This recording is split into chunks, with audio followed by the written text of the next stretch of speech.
in this new story. This dispatch log was quietly updated later. Official records from 1997 describe a very strange incident involving a digital emergency log that was changed several times. This specific case reminds investigators that the most permanent documents are sometimes the ones that people try to rewrite slowly. Elias Thorne was a 38-year-old data auditor who worked for the county sheriff in the Colorado mountains. He spent his days in a basement office surrounded by towers of old paper files and loud humming computer servers. His goal for the summer was to transition all of the historical police records into a new and secure database. Elias was a man who appreciated the clarity of numbers and the unchangeable nature of a well-written police report. On a rainy morning in 1997, he found a digital entry that did not match the paper backup file. The record was from the previous year in 1996, and it concerned a welfare check at the Blackwood mine. Dispatch logs from that night showed a call from a woman named Clara Vance, who lived near the forest edge. Clara had reportedly seen a series of pulsing blue lights coming from the abandoned tunnels behind her small wooden cabin. The original entry stated that Deputy Silas Miller was dispatched to investigate the source of the lights at 11 midnight. Elias noticed that the digital status of the call was changed to resolved without incident 4 months after it happened. However, the paper log contained a handwritten note that mentioned a strange humming sound and a sudden loss of radio. Elias felt a sense of unease as he realized the digital update was performed by the officer Silas Miller himself. The auditor decided to visit the evidence locker to find the original magnetic audio tapes from that cold night in October. He found the reels tucked away in a dusty corner where the sunlight never reached the gray and rusted metal shelves. The recording began with Deputy Miller checking in at the mine entrance and describing a thick and heavy white mist. Silas sounded calm at first, but his voice became strained as he approached the mouth of the deep and dark tunnel. He mentioned that his flashlight was flickering and the air inside the mine felt much warmer than the mountain night. Suddenly, the audio cut out for exactly 10 minutes, and then a different voice was heard on the official tape. The voice used the call sign of Deputy Miller, but the cadence and the tone of the speech were wrong. Elias listened as the voice on the tape claimed that the lights were only reflections from a passing weather balloon. The dispatcher accepted the explanation and closed the call, while Elias sat in the silent basement feeling a cold dread. He checked the personnel files and saw that Silas Miller had taken a 2-week leave of absence after that. When Miller returned to work, his coworkers noted that he had become very quiet and avoided all of his friends. He stopped attending the local Sunday services, and he no longer ate lunch at the diner with the other deputies. Elias looked at the digital log again and saw that another update had occurred just 3 days ago at midnight. The new update deleted the mention of the pulsing blue lights and replaced it with a report of a fire. The technician drove his white sedan out to the Blackwood mine to see the site of the original police investigation. The road was narrow and covered in loose gravel that crunched under the heavy tires of his small and slow car. He found the entrance to the mine and noticed that a new and heavy steel gate had been recently installed. There were no signs of a fire or any damage to the surrounding trees or the dry and yellow grass. Elias found a spent shell casing lying near the gate, and it was a type used only by the sheriff. He realized that Silas Miller had been returning to this remote location many times over the course of the year. The auditor took a photo of the casing and prepared to head back to the office to report his findings. As he turned his car around, he saw a patrol vehicle parked in the middle of the road blocking his path. Deputy Silas Miller stepped out of the vehicle, and he was not wearing his standard uniform or his silver badge. He was dressed in dark clothes and his face was pale and thin, as if he had not slept recently. Silas asked Elias why he was so interested in an old dispatch log that had been closed for a year. Elias tried to explain his job, but he noticed that Miller was holding a handheld radio that was glowing blue. The deputy smiled and said that the logs were being updated to protect the town from the things in mine. He claimed that the truth was too heavy for a digital database and it needed to be erased slowly over.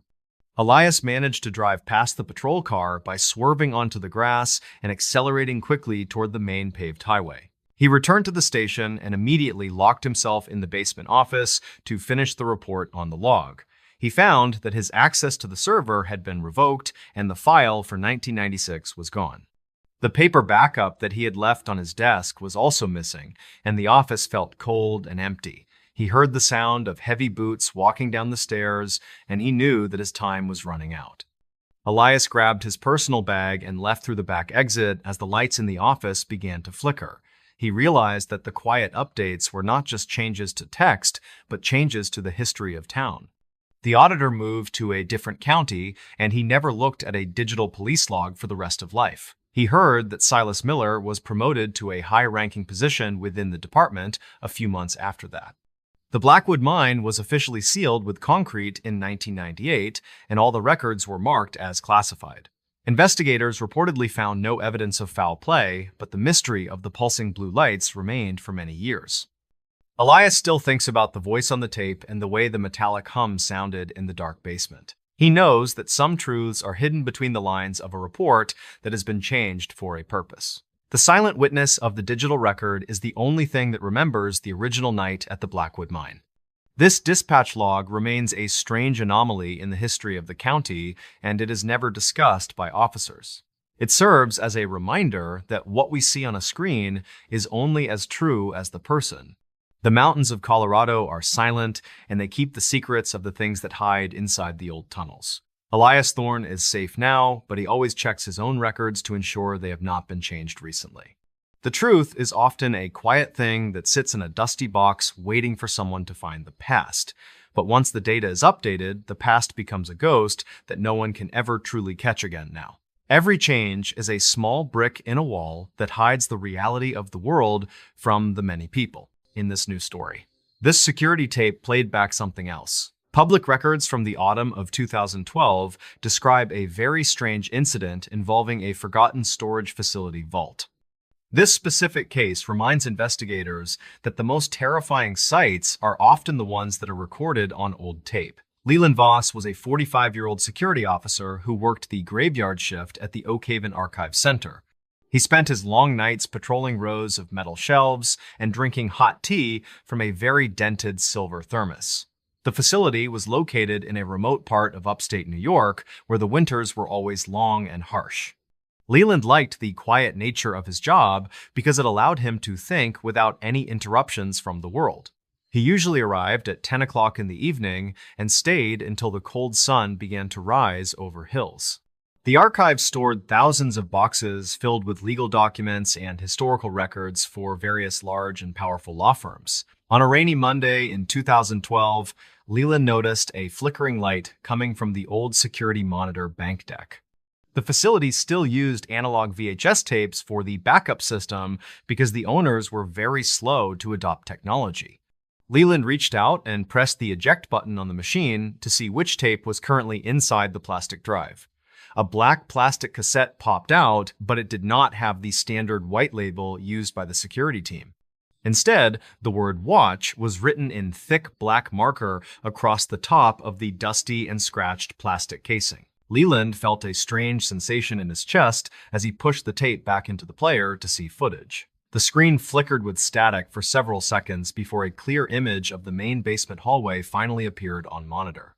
Leland saw a man walking through the hallway, and he realized the man was wearing a very outdated security uniform. The footage showed the man stopping in front of a heavy steel door that had been welded shut for decades. Leland leaned forward to check the timestamp on the bottom of the screen, and his blood suddenly turned very cold. The date on the security tape was for a Tuesday night in 2012, which was the next day. Leland watched the man on the screen pull a heavy set of keys from his belt and unlock the door. The man looked nervous and kept glancing over his shoulder as if he felt a presence in the dark hallway. Leland realized that he was watching a recording of events that had not yet happened in his own current timeline. He paused the video and paced around the small room while trying to find a logical reason for the tape. It was impossible for an analog tape to record a future event unless someone was playing a very elaborate trick. Leland used his radio to call the site manager, a man named Silas Thorne, but the line was only static. The heavy rain outside was turning into a violent thunderstorm that shook the metal walls of the isolated archives building. He decided to investigate the basement hallway to see if the welded door was actually still sealed and very secure. Leland carried a heavy flashlight and a set of keys as he stepped into the dark and echoing elevator car. The descent to the basement felt like it took much longer than usual as the cables groaned in the shaft. He walked past rows of empty shelves while the shadows danced along the walls in the dim and flickering light. Every few steps, Leland stopped to listen for the sound of breathing or footsteps coming from the darkness around him. He found nothing but the sound of water dripping from a leaky pipe onto the cold and gray concrete floor. When he reached the end of the hallway, he found the heavy steel door exactly as it had always been. The welds were thick and rusted, and there was no way for a standard key to open the solid metal. Leland touched the cold surface of the door and felt a strange vibration that seemed to come from deep within. He decided to return to the security office to watch the rest of the mysterious tape to see what happened. As he walked back toward the elevator, he heard a faint metallic clicking sound echoing from the far end of hall. Leland turned his flashlight toward the noise, but he saw only the empty corridor and the thick layers of dust. He hurried back to the office and pressed the play button to continue watching the grainy and flickering security footage. The man on the screen had finally opened the door and was stepping into a room filled with light. The camera was now showing the interior of a room that Leland had never seen in any of the blueprints. The walls were lined with large glass jars, and each jar contained a glowing blue substance that lit the entire area. The man on the screen approached one of the jars and reached out to touch the smooth and cold glass surface. Suddenly, the man turned toward the camera, and Leland saw that the face was an exact match of his own. The version of Leland on the screen looked directly into the lens and began to speak in a low voice. There was no audio on the tape, but the man was clearly mouthing the words for Leland to get out. Leland felt a wave of pure terror as he realized the tape was a warning meant specifically for his eyes. He grabbed his coat and ran toward the main exit, but the electronic locks had already been engaged by system. Thorne was trapped inside the security office while the monitors began to display live feeds from every single room in building. In every room, a version of himself was standing still and staring directly into the various hidden security camera lenses. He realized the archive was not just storing documents, but was also a facility for some kind of strange experiment. Leland began to smash the monitors with his heavy metal flashlight to stop the sight of his own staring faces. He finally broke through the glass of the main window and leaped out into the cold and pouring night rain. He ran toward his truck and drove away from the facility without ever looking back at the dark and looming structure. Leland reached the nearest police station an hour later and told the officers everything that he had seen on tape. The police returned to the Oak Haven archives with Leland, but they found the facility was completely empty and very quiet. The site manager, Silas Thorne, claimed that no security guard named Leland Voss had ever worked at the private storage company. The police checked the employment records and found that the position had been vacant for over 3 years before that night. Leland showed them the security office, but the analog tape player was missing and the monitors were all perfectly intact. There was no broken glass on the floor, and the heavy steel door in the basement was still welded shut. The police told Leland that he was likely suffering from exhaustion and suggested that he go home to rest well. Leland knew what he had seen, and he refused to ever return to the town of Oak Haven for any reason. He moved to a different state and changed his name to escape the feeling of being watched by his own. The investigation into the archives revealed that the property was owned by a shell company with no actual physical address. No one could explain who had been paying the electricity bills or who had hired the previous security guards there. Leland eventually found a small piece of paper in his coat pocket that he had taken from the office desk. On the paper was a list of names, and his own name was at the very bottom of the list. Next to his name was a date for 2012 and a single word that simply said completed in red. Leland realized that he was part of something much larger than a simple job at a document storage facility center. He spends his days now in a small town where he avoids every single camera and every electronic device possible. He still wonders if the man on the tape was really him or something else entirely from another world. The archives building was eventually torn down in 2015 to make room for a new shopping center development. Construction workers reported finding a large basement room filled with broken glass jars and a faint blue glowing powder residue. No records were ever found to explain what was being stored in those jars or why they were so hidden. The mystery of the security tape remains a topic of discussion among local residents who remember the strange night perfectly. Leland Voss continues to live in the shadows, and he never stays in one place for more than a month. He knows that the eyes on the other side of the screen are still looking for their next target now. The truth of that night is buried under the concrete of the new mall, and it will stay there. Some stories are better left untold, and some tapes should never be played back in a dark and quiet room. Leland often thinks about the metallic clicking sound he heard in the basement hallway on that very rainy and dark night. He wonders if it was the sound of a camera shutter or the sound of a key turning in lock. The world is full of things that we cannot see until they are captured on a piece of magnetic tape. We must be careful about what we choose to watch because the footage might be watching us back in return. The Oak Haven Archives case is a reminder that the past and the future can sometimes meet in a strange way. Leland Voss is a man who saw his own future, and it was enough to make him run forever now. He is safe for now, but he knows the red light of the camera is always waiting to blink. The silence of the night is no longer a comfort to him because he knows what hides in dark. His story is one of many that the public will never truly understand or believe without seeing the physical proof. But the proof was on that tape, and the tape has disappeared into the void of the mysterious shell company. Leland stays away from the mountains and the forests where the shadows are long and the air is very thin. He prefers the bright lights of the city where he can hide in the middle of a large crowd. But even there, he feels the gaze of the lenses that are mounted on the corners of every building. He is a witness to a reality that most people would find impossible to accept in their daily lives. The tape was a message, and the message was received with a loud and very clear warning to run. He did exactly what the man on the screen told him to do, and he is still running today. The memory of the glowing jars and the silent faces is something that will stay with him until the end. He sometimes wakes up in the middle of the night and thinks he hears the hum of a recording deck. But it is only the wind or the sound of the traffic in the street outside of his window. Leland Voss is a survivor of a strange event that defies every single law of time and space today. He keeps his head down, and he never looks at his own reflection for more than a few short seconds. The man on the tape is still there somewhere in the digital or analog ghost of the old archives vault. And somewhere out there, the tape is waiting for the next person to press the play button in dark.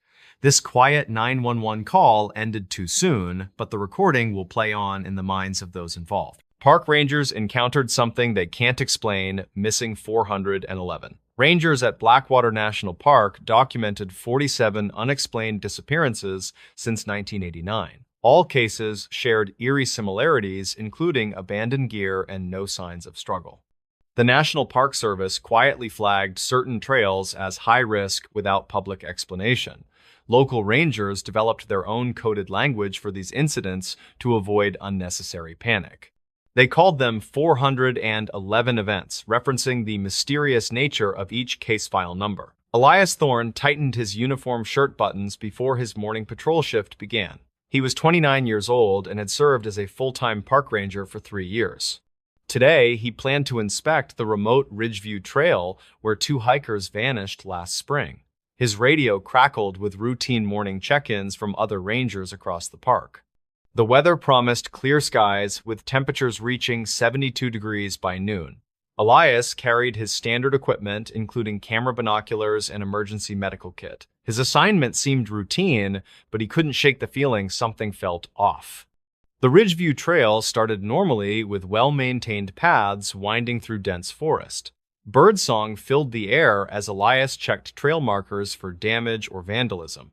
He noticed the first anomaly near mile marker 3, where footprints disappeared abruptly. The prints belonged to hiking boots size 11, according to his measurement sketches. Park records showed a hiker named Darnell Wright vanished near the spot in early June. Darnell was 31 and worked as a wildlife photographer from Portland, Oregon. His last known photo showed unusual rock formations just off the main path. Elias photographed the spot where the footprints ended, finding no logical explanation.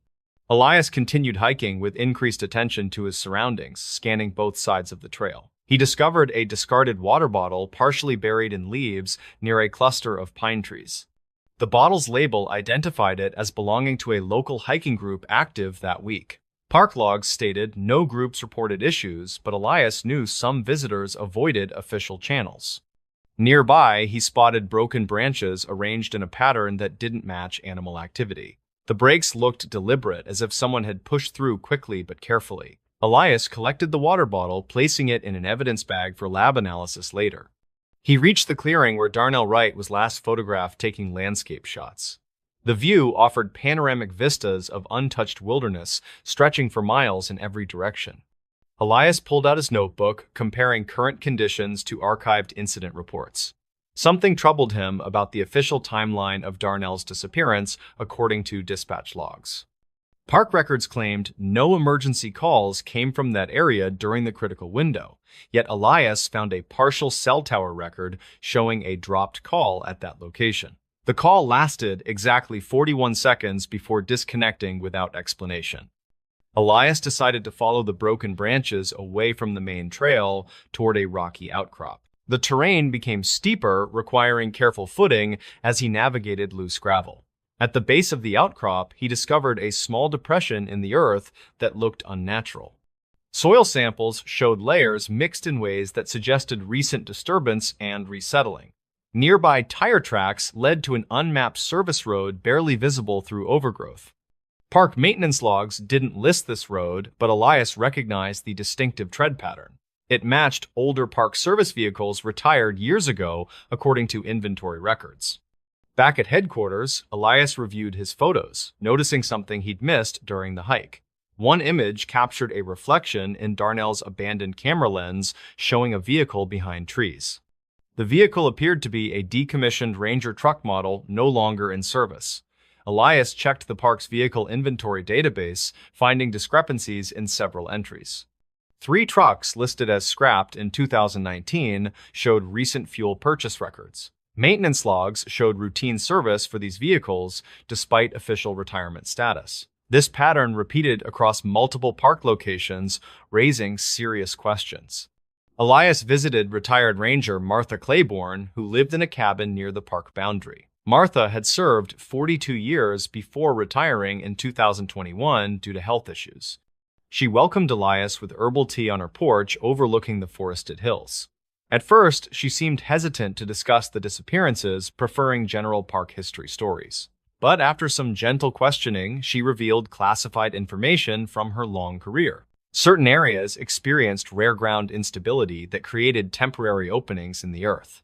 The Park Service monitored these zones quietly to prevent public panic and tourism damage. Elias spent days cross-referencing Martha's information with official park documents and geological surveys. He discovered coded entries labeled terrain anomaly near each disappearance location on internal maps. Dispatch logs mentioned routine ground stability checks on those specific trails during critical periods. Public reports always cited hiker error or wildlife encounters instead of geological explanations. Elias found archived witness statements describing strange ground movements before several vanishings. One report from 1998 mentioned the Earth appearing to breathe near Ridgeview Trail. The documentation was marked confidential with restricted access permissions. He requested a meeting with Dr. Lena Petrov, a 63-year-old geophysicist from Western State University. Dr. Petrov specialized in anomalous seismic activity in protected wilderness areas across the country. She examined Elias's soil samples under high-resolution microscopy with professional interest. These soil layers show compression patterns consistent with rapid opening and closing events, she explained. The ground fractures vertically, then seals itself, leaving minimal evidence behind. Dr. Petrov shared her unpublished research showing similar patterns in 7 national parks nationwide. She warned that standard geological surveys often miss these micro-events due to their brief duration. Elias presented his findings to Park Superintendent Nora Vance, who had 58 years. Superintendent Vance possessed 28 years of service experience across multiple Western parks. She listened carefully as Elias laid out evidence, including soil analysis and expert testimony. She confirmed the geological phenomenon existed, but explained why the service kept it quiet. public knowledge could cause economic damage to gateway communities dependent on tourism revenue. More critically, it might attract dangerous thrill seekers to already vulnerable areas deliberately. Vance showed Elias internal memos detailing previous incidents with similar mysterious patterns documented. Elias learned these areas experienced rare seismic micro-events, creating temporary ground fractures. The Earth would open, swallow objects or people, then close seamlessly within minutes sometimes. Geological surveys confirmed these events occurred every few decades in specific vulnerable zones.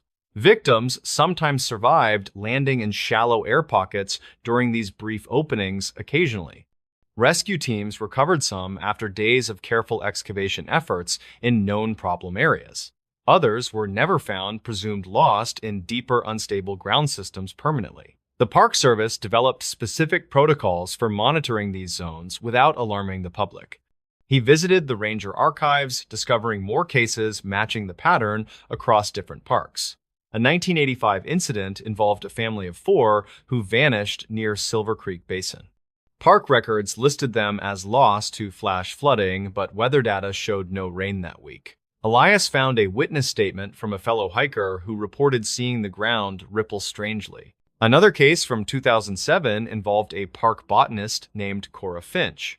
Her final field notes described unusual soil movement before her equipment stopped transmitting. The notes ended mid-sentence with smudged ink as if dropped suddenly. Elias spent nights reviewing old geological surveys that Martha had hinted about during their conversation. He found topographical maps from the 1970s marked with blue circles around trouble spots. The annotations read periodic ground instability zones to be monitored quarterly without public disclosure. Modern digital maps had removed these markings entirely, leaving no trace of the warnings. He discovered maintenance logs showing trail rerouting projects that coincided with disappearance dates. Each time, the park quietly shifted trails away from high-risk areas over several years. The service never closed trails completely, just made them less inviting through subtle landscape changes. He interviewed retired maintenance worker Hank Dobbs, who had worked park infrastructure for 26 years. Hank confirmed seeing strange tire tracks near restricted zones during his night patrols. He recalled being ordered to repair certain roads every spring without official work orders. The ground would look freshly disturbed, like something heavy had driven through recently. Hank showed Elias photos from his personal collection showing equipment parked near ravines. In one picture, the date stamp read May 3, 2018, the same week a hiker vanished nearby. Elias set up motion sensor cameras in the most vulnerable sections of Ridgeview Trail for surveillance. For 4 weeks, he checked them daily, finding nothing unusual until the 5th week. One camera captured footage of the ground rippling at 3:21 in the morning. The soil separated vertically, creating a narrow opening about 4 feet deep. After 47 seconds, it began closing until no evidence remained visible. Elias watched the loop, repeatedly confirming this wasn't a trick of light or animal activity. The footage provided concrete proof of the phenomenon that park officials had quietly managed for decades. He requested another meeting with Superintendent Vance, bringing the camera footage as evidence. This time, she didn't try to explain it away or redirect his questions about protocol. Instead, she shared classified geological reports from the United States Geological Survey. These documents confirmed the existence of temporary fracture zones across several national parks. The phenomenon occurred in areas with specific soil composition and underground water flow patterns. Vance explained their dilemma between public safety and public awareness clearly now. They couldn't warn visitors about something that appeared random and left no trace afterward. Elias understood why rangers couldn't openly discuss the disappearances with casual visitors. Warning signs might not stop curious hikers from exploring off-trail areas recklessly. Media coverage could turn these locations into dangerous tourist attractions immediately. The service focused on prevention through subtle trail modifications and quiet monitoring techniques. They redirected paths slowly over years and avoided building permanent structures nearby carefully. They maintained search protocols while avoiding language that might spark unnecessary public fear. Elias saw the dilemma between public safety and public awareness clearly now. He joined Vance in developing a new monitoring system using underground sensors to detect ground movement. The equipment would alert rangers when instability reached dangerous levels, allowing temporary trail closures. They designed the system to look like standard weather monitoring equipment to avoid drawing attention. Elias trained new rangers on recognizing early signs of ground instability during patrols. He updated trail markers himself, making hazardous zones less inviting to wanderers through clever landscaping. The Park Service implemented these changes across multiple locations with promising results. Now, when Elias hikes the Ridgeview Trail, he moves with quiet, purposeful steps and heightened awareness. He checks soil stability regularly and watches for new cracks appearing in the Earth's surface. He knows the ground holds ancient mysteries older than the park itself by centuries. Some secrets exist not to hide truth, but to protect people from real dangers. The mountains keep their own time and follow their own natural rules consistently. Rangers guard these places with silence, born of responsibility, not deception or secrecy. Elias adds his observations to internal logs for future colleagues to study and use. The disappearances continue, but fewer happen each year through careful stewardship practices. He walks these trails, understanding some answers lie beneath our feet, waiting patiently. The ranger who noticed a pattern in the missing 411 cases. The ranger did not notice the pattern all at once. At first, each case felt separate, isolated by geography, weather, and circumstance. Different parks, different years, different victims. On paper, there was no reason to connect them. That was the point. His name was Daniel Mercer, and by the time the realization began forming, he had already spent more than a decade working across multiple national parks. He was not assigned to investigations by choice. Missing persons cases simply became part of the job the longer he stayed. Early in his career, disappearances followed expectations. Hikers slipped, climbers misjudged routes, visitors underestimated distance or heat, search teams found evidence that behaved logically. Even when outcomes were tragic, they made sense. Then came the cases that did not. The first one that stayed with him involved a middle-aged man who vanished on a well-marked trail during clear weather. The trail was wide enough for maintenance vehicles and busy enough that witnesses should have seen something. The man was last spotted less than half a mile from the trailhead. Search teams arrived quickly, dogs locked on to scent immediately and followed it with confidence. Then, without warning, the trail ended in open terrain. No water, no rock face, no sudden change in elevation. The dogs stopped and refused to continue. At the time, Daniel accepted the explanation given. Wind shift, thermal lift, scent pooling. These were standard phrases, repeated often enough to feel convincing. But the image stayed with him. Months later, in a different park, a child disappeared under similar circumstances. A family picnic, a short walk ahead, a momentary distraction. The search unfolded the same way. Strong scent. Sudden stop, no logical exit. Daniel began keeping a private mental list. Not notes, just memories. Over the years, the list grew. Experienced hunters vanished without signs of struggle. Children were found days later, miles away, calm and unable to explain where they had been. Personal items appeared placed rather than dropped. Boots upright, clothing folded, backpacks resting beside trails. Each time, official explanations fit well enough to close reports, but together, the cases felt wrong. The turning point came during a winter search. A hiker disappeared during stable conditions with light snow and low wind. Search teams found a single line of footprints leading into a clearing. Every other track in the area had been erased by weather. That one remained sharp and untouched. The prints stopped abruptly in the center of the clearing. There was no fall, no slide, no sign the person had turned around, just the final step, frozen in place. Daniel stood there longer than necessary, staring at the snow. Something about it unsettled him in a way training could not smooth over. Snow should erase evidence. Wind should soften edges. Yet, the prints looked recent days later. Later that night, reviewing reports from older cases, Daniel noticed something else. Certain terrain features repeated themselves. Boulder fields, dense berry patches, creek systems that vanished underground, areas where sound behaved strangely and distance felt distorted.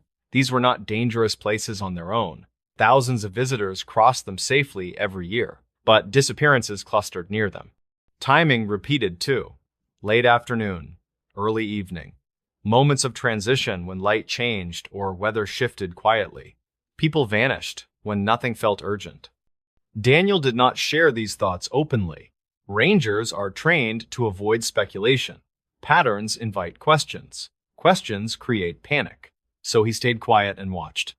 He noticed how often radios failed in narrow zones during searches, how dogs reacted with confusion rather than fatigue, how recovered individuals described hearing sounds that led them away. None of this went into reports.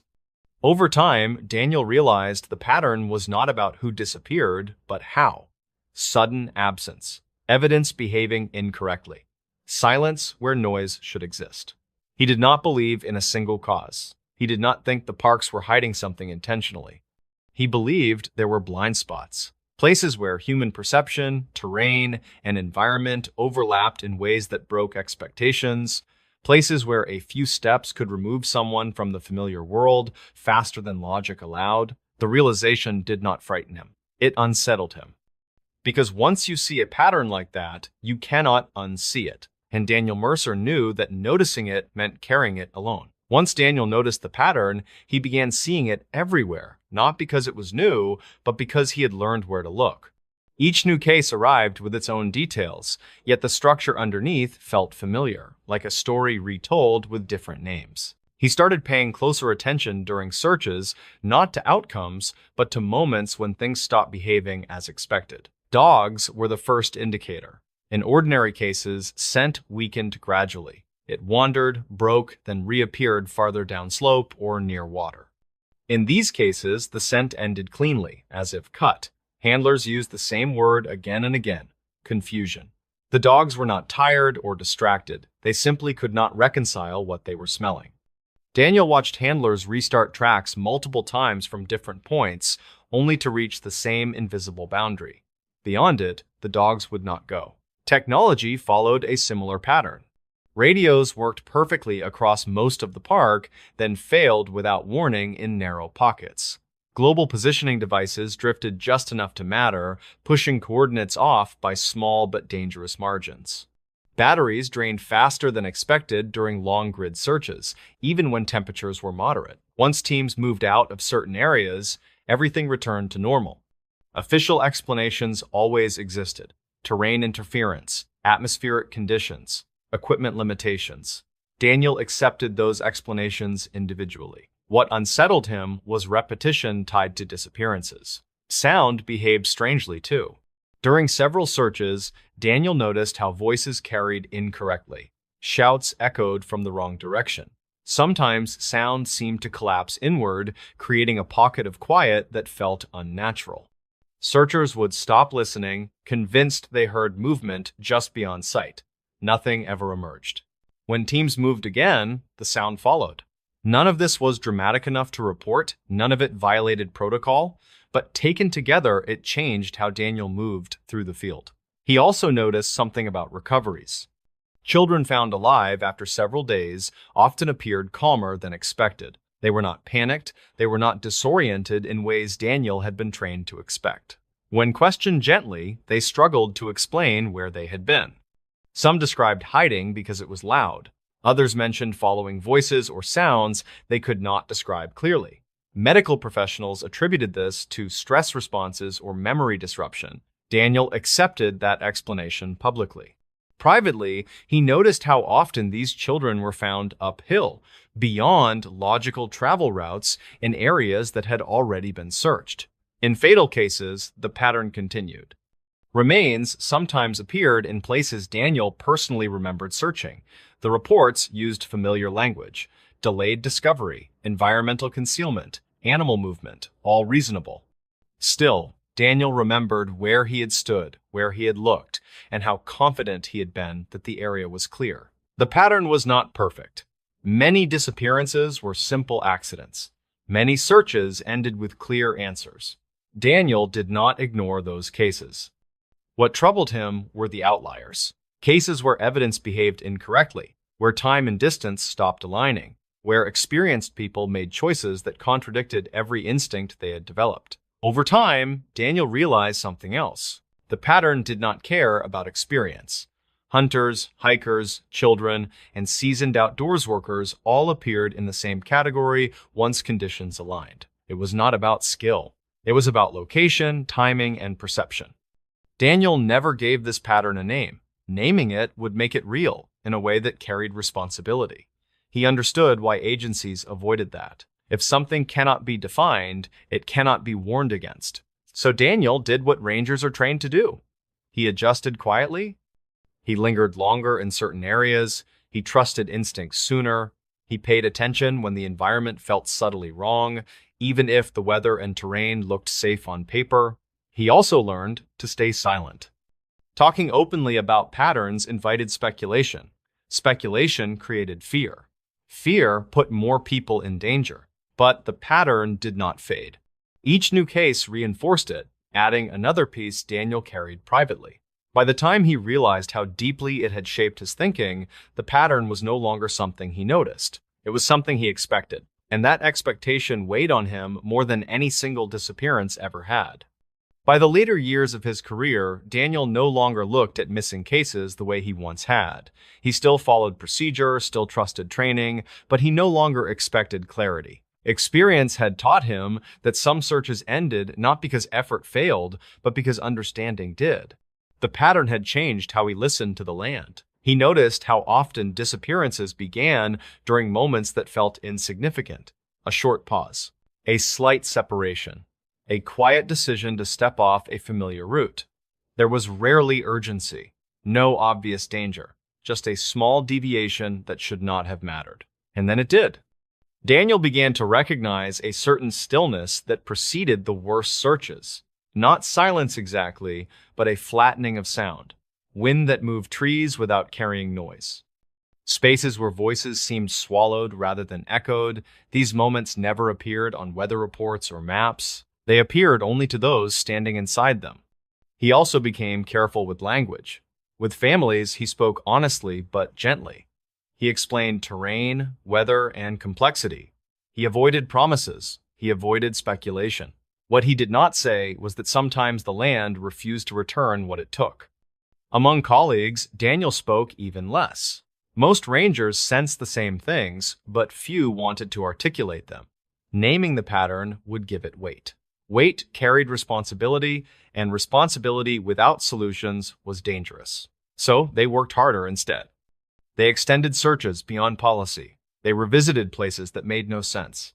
They checked areas already cleared. They listened when something felt off, even if they could not explain why. Daniel knew this was not fear. It was respect. He did not believe the parks were hostile. He believed they were indifferent. Vast systems operating on scales that did not align with human expectations. Most days, those systems were harmless. On rare days, they intersected with people in ways that erased them quietly. When Daniel retired, people asked if he believed in a single cause behind the disappearances. He always gave the same answer. No, he believed in blind spots. Places where terrain, weather, and human perception overlapped just enough to break assumptions. Places where a few steps could remove someone from familiar reality faster than logic allowed. He believed the pattern existed not because something hunted people, but because humans overestimated how well they understood the environments they entered. Daniel never published his observations, he never gave them a title, he never turned them into warnings meant to scare people away.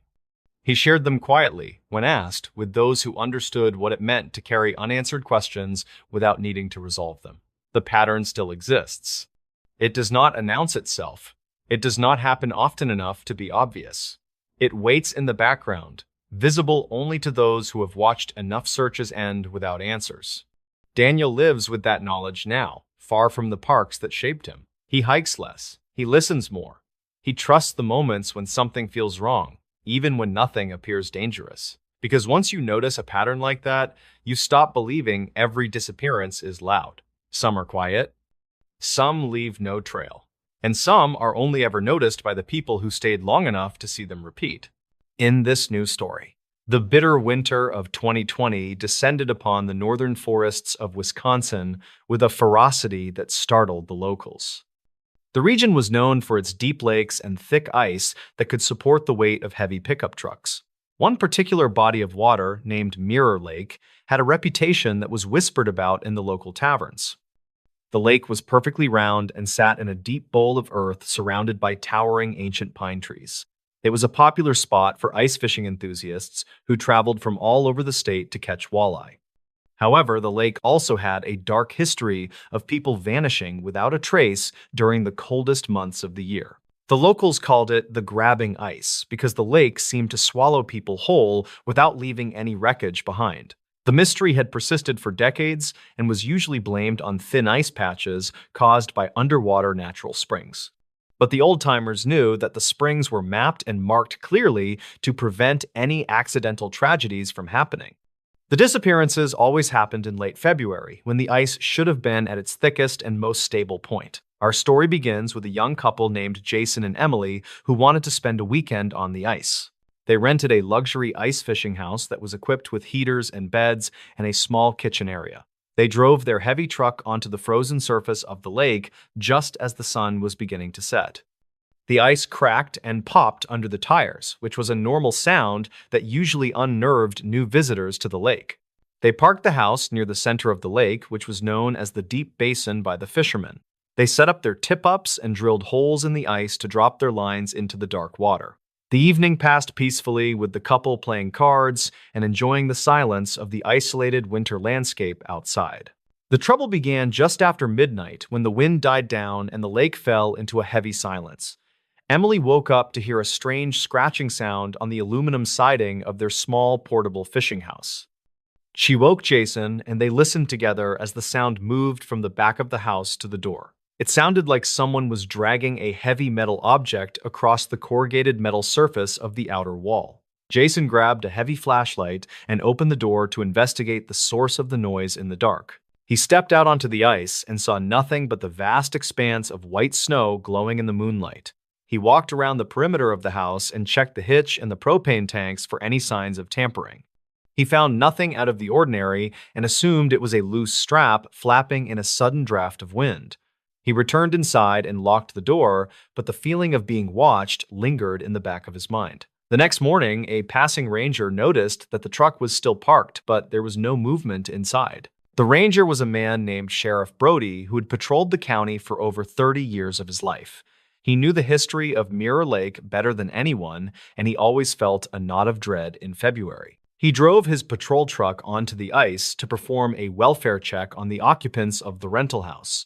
He knocked on the door but received no answer from inside the cabin, so he tried the handle and entered. The interior was warm and the heater was still running, but the couple was nowhere to be found in the house. Their phones were sitting on the small table and a pot of coffee was boiling away on the gas stove. It looked as if they had stepped out for a second and simply never returned to the safety of the room. Brody walked back outside and scanned the snow for footprints that might lead away from the fishing house. He found 2 sets of tracks leading about 50 feet away from the house toward a cluster of pressure ridges. The tracks stopped abruptly in the middle of a flat patch of snow with no signs of a struggle or fall. It was as if the couple had been lifted into the sky by a giant hand and carried away completely. Brody called for backup, and a search team arrived within the hour to comb the surface of the lake. They brought dogs and underwater cameras to check the holes that had been drilled by the missing couple earlier. The cameras showed nothing but the murky green water and the fish swimming lazily near the bottom of the lake. The ice in the area where the tracks ended was tested and found to be over 2 feet thick. There was no hole for them to fall through and no cracks large enough to swallow a human being whole. The case was baffling, and it mirrored the other disappearances that had happened on the lake in the past years. Brody decided to dig deeper into the history of the lake and the timing of the strange events. He went back to the station and pulled the files for every missing person case related to Mirror Lake since the 80s. He noticed a pattern that he had missed before because the cases were spread out over so many years. The disappearances always occurred on the weekend of the new moon when the nights were at their darkest point. They also happened in the same specific quadrant of the lake, which was the deepest part of the basin. Brody realized that this was not a random natural phenomenon, but something that was calculated and perhaps even man-made. He decided to return to the lake that night alone to stake out the area and watch for anything unusual. He parked his truck in the tree line on the shore and used high-powered binoculars to watch the ice. The night was freezing cold and the temperature dropped to 20 degrees below zero as the hours ticked by slowly. The lake was empty of fishermen because the news of the disappearance had scared everyone away for the time being. Just after 2 in the morning, Brody saw a faint light appear in the center of the dark lake. It was not a flashlight or a lantern, but a soft blue glow that seemed to come from the ice. He watched as a dark figure emerged from the shadows of the pressure ridges and walked toward the blue light. The figure was carrying a long pole and appeared to be working on something on the surface of the ice. Brody started his truck and drove onto the lake with his headlights off to get closer to the suspect. The sound of his tires on the snow was muffled by the wind that had started to pick up again. He stopped the truck 100 yards away and continued on foot with his service weapon drawn and ready. He crept closer and realized that the blue light was coming from under the ice through a large rectangular hole. The figure was using a specialized saw to cut a massive block of ice out of the surface of the lake. Brody watched in horror as the man pushed the block of ice down into the water and slid it under the sheet. This created a perfectly square open water trap that was hidden by a thin layer of snow on top. The man then placed a reflective marker near the hole that would likely be invisible to a casual observer walking by. This was how the couple had vanished without leaving a trace of a struggle or a broken ice edge. They had walked onto a section of the lake that looked solid but was actually a deadly open water trap. The man was resetting the trap for the next victim who might wander out to check their tip-ups at night. Brody stepped out of the darkness and shouted for the man to freeze and put his hands in the air. The man spun around and dropped the saw into the water before trying to run toward a waiting snowmobile. Brody tackled the man on the slippery ice and handcuffed him before he could reach the safety of his machine. The suspect turned out to be a local man named Garrett, who owned a failing resort on the other side. Garrett had been losing business for years and had developed a twisted plan to scare people away from the competition. He believed that if he created a legend of a cursed lake, people would stay at his inland cabins instead. But the plan had spiraled out of control when people actually started falling into his traps and dying in the water. He had been disposing of the bodies by weighting them down and dropping them into the deepest part of the lake. The blue light that Brody had seen was a waterproof lure that Garrett used to attract the fish and the victims. The investigation revealed that Garrett had been responsible for at least 5 disappearances over the last 15 years on the lake. He knew the ice better than anyone and used his knowledge to create the perfect murder weapon using the environment. He would cut the holes on the dark nights and then let them freeze over by morning to hide the evidence. The thin ice that formed over the hole would look like the rest of the lake, but would break instantly. The reason the tracks ended abruptly was that the victims fell straight down into the freezing water without a sound. Garrett would then return to the scene to cover the hole with fresh snow and remove any floating debris. It was a chillingly efficient method that relied on the natural dangers of the winter to do the dirty work. Brody felt a sickness in his stomach as he realized the true nature of the evil that lived in his town. The mystery of the grabbing ice was solved, but the cost was a legacy of pain for the families. The authorities brought in a dive team to search the area where Garrett had confessed to dropping the victims into the deep. The recovery operation took weeks because of the extreme cold and the dangerous conditions of diving under the thick ice. They eventually recovered the bodies of Jason and Emily, along with 3 others who had been missing for years. The town was in shock that one of their own could commit such heinous acts for the sake of money. Garrett was charged with multiple counts of first-degree murder and was sentenced to life in prison without parole. The resort was seized by the state and eventually demolished to erase the memory of the man who lived there. Mirror Lake remained closed for the rest of the winter season as the community tried to heal from the trauma. The story of the frozen lake mystery spread across the country and became a warning to ice fishermen everywhere. It taught people to always check the ice thickness and to never trust a patch of snow that looks too perfect. The legend of the supernatural curse was replaced by the terrifying reality of human greed and cruelty in the cold. Brody retired the following year, but he never went back out onto the ice of Mirror Lake for the rest of his life. He could still see the blue glow of the light coming from under the ice in his nightmares at night. The lake eventually returned to being a peaceful place for fishing, but the locals never forgot the history of the water. They placed a memorial marker on the shore to honor the victims who had lost their lives in the cold. The marker simply listed the names and the dates and a warning to respect the power of the frozen water. The button of the story is the lingering fear that haunts the visitors who come to the lake today. Even though the killer is behind bars, there is a sense of unease when the sun goes down over the ice. The wind still howls across the basin and creates sounds that resemble scratching on the walls of the fishing houses. Fishermen tell stories of seeing lights under the ice that move and follow them as they walk back to shore. It is likely just a reflection of the moon or a trick of the mind played by the isolation. But for those who know the story of Garrett and his saw, it is a reminder to watch your step carefully. The ice is a shifting and changing surface that can hide secrets deep below the frost line for a long time. The mystery is solved, but the atmosphere of the lake remains charged with the energy of the tragedy that happened.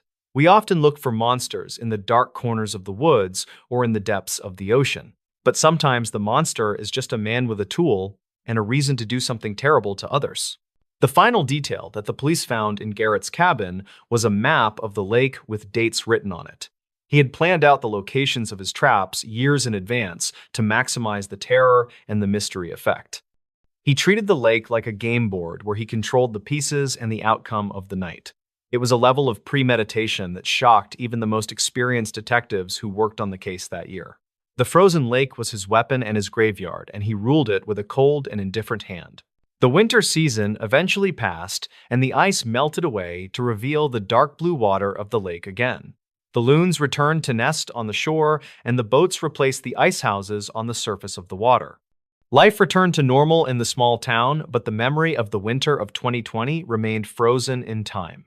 The story serves as a testament to the dedication of Sheriff Brody, who refused to believe in ghosts or curses. He looked into the darkness and found the truth that everyone else was too afraid to see or acknowledge. And somewhere in the deep basin of the lake, there are likely still secrets that were never found by the divers. The water keeps its own counsel and covers the past with a layer of silence that is hard to break. The frozen lake mystery that kept happening was finally stopped, but the scars on the community will last forever. It is a story that is told around campfires to remind us that safety is an illusion we create for ourselves. And when you walk on water that is turned to stone, you are walking on a very thin line indeed. In this new story, this recorded call didn't match the timeline. Most people believe that official records are the absolute truth because they are written down and filed away for history. However, an audio technician in 1994 discovered that a single magnetic tape can prove the entire system wrong. Arthur Vance was a 46-year-old man who lived a very quiet life in a small rental house. He worked as a freelance audio engineer who specialized in restoring old or damaged recordings for various local government agencies. His workspace was a cramped basement filled with reel-to-reel players and digital converters that hummed throughout the night. One Tuesday morning, a courier delivered a heavy cardboard box from the county archives that contained dozens of unlabeled cassette tapes. The manifest explained that these were emergency dispatch recordings from the late 1980s that needed to be digitized immediately. Arthur began the tedious process of cleaning the magnetic strips and loading them into his high-end recording equipment. He spent hours listening to mundane reports of noise complaints and minor traffic accidents while the reels spun slowly around. The work was repetitive and boring until he reached a tape that was dated November 12, 1988. He noticed that the timestamp on the digital display indicated the recording began at exactly 9:48 that evening. The audio started with a burst of static that eventually cleared to reveal the sound of a woman breathing heavily. She sounded absolutely terrified, and her voice was a high-pitched whisper that barely registered on the sound levels meter. The woman identified herself as Alara Halloway, and she told the dispatcher that her house was filling with thick smoke. She described the smell of burning plastic and the way the heat was already cracking the glass in her windows. Arthur stopped the recording and checked the box to see if there was any more information about this specific case. He found a small handwritten note that mentioned a fatal house fire in the northern district of the quiet town. The note stated that the Holloway residence had burned to the ground and the case was closed as an accident. Arthur felt a chill run down his spine as he listened to Alara describe the flames licking at the door. He leaned forward and adjusted his headphones to hear the background noises that were hidden beneath her frantic pleas for help. There was a strange, rhythmic tapping sound that did not seem to match the chaotic energy of a spreading house fire. It sounded more like someone was calmly walking across a wooden floor while the woman was trapped in the room. Arthur decided to cross-reference the date of the recording with the official newspaper archives at the local public library. He drove across town and spent several hours scrolling through rolls of microfiche to find any mention of Alara Holloway. He finally found the headline, and it stated that the tragic fire occurred on the night of November 13, 1988. This meant that the recording he just heard was made exactly 24 hours before the actual fire even started. The discrepancy bothered Arthur so much that he could not focus on the rest of the tapes in the archive box. He began to wonder if the date on the tape was simply a clerical error made by the dispatch operator. He returned to his basement and played the recording again while looking for any clues that could explain the timeline. Alara mentioned that she was calling from the kitchen phone because the bedroom line had already been cut by the heat. She also mentioned that the power had gone out and she was using a flashlight to find her way around. Arthur realized that if the fire happened on the 13th, then she should not have been calling on the 12th. He contacted a retired fire investigator named Silas Thayer, who had worked in the county during the 1980s. Silas was 70 years old, and he remembered the Holloway fire because it was one of the strangest cases he handled. He agreed to meet Arthur at a small diner on the edge of town to discuss the details of the investigation. Silas explained that the fire was incredibly intense, and it had completely consumed the structure in less than 20 minutes. He mentioned that the cause was officially listed as a faulty space heater that had tipped over in the living room. Arthur asked Silas if there were any reports of a call coming in on the night before the actual blaze. Silas shook his head and said that the only call they received was on the night of the 13th. The investigator looked at Arthur with a confused expression when he heard about the timestamp on the archived emergency tape. Silas claimed that he had personally reviewed every single log, and there was nothing recorded on the night of the 12th. Arthur went home and spent the entire night analyzing the audio with the most advanced software he had in his studio. He isolated the sound of the background tapping and realized it was actually the sound of a heavy metal lighter. Someone was flicking the lid of a Zippo lighter open and shut in a very deliberate and steady rhythmic pattern.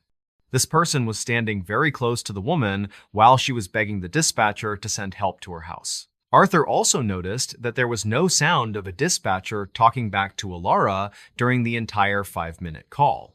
The recording was just a one-way stream of audio that had been captured and saved onto the official dispatch reel. This suggested that the call never actually went through to the emergency center and was instead a local recording. Arthur realized that someone must have patched a separate recorder directly into the house lines to capture her final moments. He began to search for any information about Alara Holloway that might explain why she would be targeted this way. He discovered that she was a wealthy widow who lived alone and had recently changed her will to benefit a cousin. The cousin was a man named Julian Holloway, who had a history of gambling debts and various legal troubles in town. Julian had disappeared shortly after the insurance money was paid out, and he was never seen in the county again. Arthur decided to look at the property records to see who had purchased the land where the house once stood. The records showed that the land was still owned by a private trust that was managed by a law firm. Arthur felt like he was uncovering a crime that had been hidden for years behind a wall of official paperwork. He decided to visit the site of the old Holloway house to see if anything remained of the original structure. The forest had mostly reclaimed the area, and the only thing left was a crumbling foundation covered in thick green moss. He walked around the perimeter and found a small metal box that was buried beneath a pile of charred wooden beams. Inside the box was a small handheld cassette recorder that was badly damaged by the heat and the passing years. Arthur took the device back to his studio and spent days trying to recover any data from the internal components. He managed to extract a short clip of audio that was recorded just minutes after the house had finished burning. A man with a deep and gravelly voice was heard laughing as he walked away from the smoldering black ruins. The man mentioned that the rehearsal on the 12th was perfect and the final performance on the 13th was even better. Arthur realized that the recording he found in the archive was actually a rehearsal of the murder from the night before. The killer had forced Alara to act out her own death while he recorded her voice to use as a distraction. He had then played the recording for her on the night of the actual fire to terrify her before he struck. This explained why the tapping of the lighter was so calm and why there was no response from the emergency dispatcher. The killer had likely broken into the records building later to hide the tape among the mundane daily dispatch logs. He probably thought that no one would ever listen to a boring reel from 1988 after so many years. Arthur knew that he had to take this evidence to the police, even if the case was decades old now. He contacted the current sheriff and explained everything he had found on the tapes and at the old house site. The sheriff was skeptical at first, but he agreed to look at the evidence and listen to the restored audio files. They ran a voice analysis on the laughing man and compared it to old police interviews with Julian Halloway himself. The match was nearly perfect, and the authorities were able to issue a warrant for the arrest of the cousin. Julian was eventually found living under a false name in a small town 3 states away from the original crime. He was an old man now, but he still carried a silver Zippo lighter in his front pocket every day. When he was confronted with the audio of his own voice, he broke down and confessed to the entire plan. He admitted that he wanted the insurance money, and he thought the rehearsal would help him stay calm during the act. He had accidentally filed the rehearsal tape instead of the actual recording of the fire when he broke into archives. Arthur Vance received a small commendation from the county for his role in solving the cold case after so long. He went back to his basement studio and continued his work of digitizing the history of the small, quiet town. He never looked at an unlabeled tape the same way again because he knew what secrets they might be holding. Sometimes the most important truth is hidden in the silence between the words of an old and forgotten recording. The timeline of a crime can be manipulated by a clever mind, but the sound of the truth remains unchanged. Arthur kept a copy of the tape as a reminder that every voice deserves to be heard eventually. He finally felt a sense of peace, knowing that Alara Halloway had finally received the justice she was denied. The basement was still cold and damp, but the work felt much more important to him than it ever had. He sat down at his desk and picked up the next tape from the heavy cardboard box. The sound of static filled the room as the reels began to spin, and another story waited to be told. Investigation is often a slow process of connecting dots that other people have overlooked or ignored for a long time. Arthur Vance was the only person who looked close enough to see the error that the killer had made years ago. It is a strange thought that a single minute of audio can change the entire history of a tragic event. The recorded call did not match the timeline because it was never meant to be heard by anyone at all. It was a mistake born of arrogance and a belief that the past could be buried in a box. The truth has a way of rising to the surface when the right person is willing to listen closely. Arthur turned off his equipment and walked up the stairs to get a fresh cup of hot black coffee. He looked out the window at the quiet street and wondered how many other secrets were hidden in plain sight.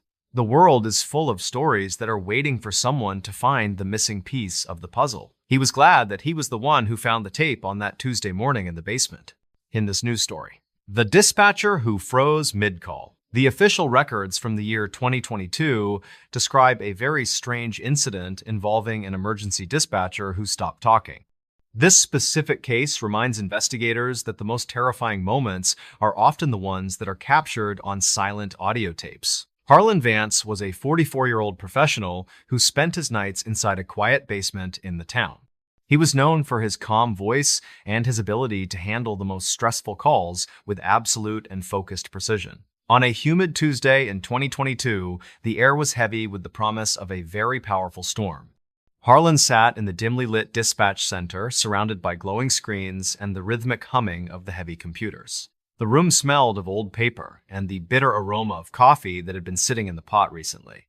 He adjusted his headset and watched the green lights on his console blink as the first heavy raindrops hit windows. The dispatch center was located in the basement of the old county courthouse, which was built in 1954. It was a windowless box designed to withstand the violent tornadoes that often swept across the flat and open plains. Harlan liked the isolation of the night shift because it allowed him to work without the many daily social distractions. He took pride in being the invisible link between a person in crisis and the help that they truly needed. His supervisor was a man named Garrett Lowry, who usually stayed in the upper office to handle the various reports. The two men had worked together for over 15 years, and they shared a quiet bond of mutual professional respect. At exactly 12:42 in the morning, a call came in from a remote farmhouse on the western edge. The caller was a woman named Vera Thorne, who sounded breathless and terrified by something she saw in the yard. Vera explained that a tall figure was standing near her barn, and it was not moving despite the heavy rain. Harlan began to follow the standard protocol by asking for her address and the description of the strange trespasser outside. Vera whispered that the figure was wearing a dark coat and appeared to be holding a very large camera lens. Harlan typed the notes into his terminal while he signaled for Deputy Miller to begin the long drive out there. Suddenly, the audio on the recording became very quiet, and the only sound was the heavy breathing of both people. Harlan did not respond to her last statement, and he remained perfectly silent for over 7 minutes of the call. Garrett Lowry noticed that the radio room had become unusually quiet, and he looked through the small glass viewing window. He saw Harlan sitting perfectly still with his back to the door and his hands resting flat on the desk. The dispatcher was staring at the middle monitor with a wide and blank expression that suggested he was in shock. Garrett walked into the room and touched Harlan on the shoulder, but the man did not react to his touch.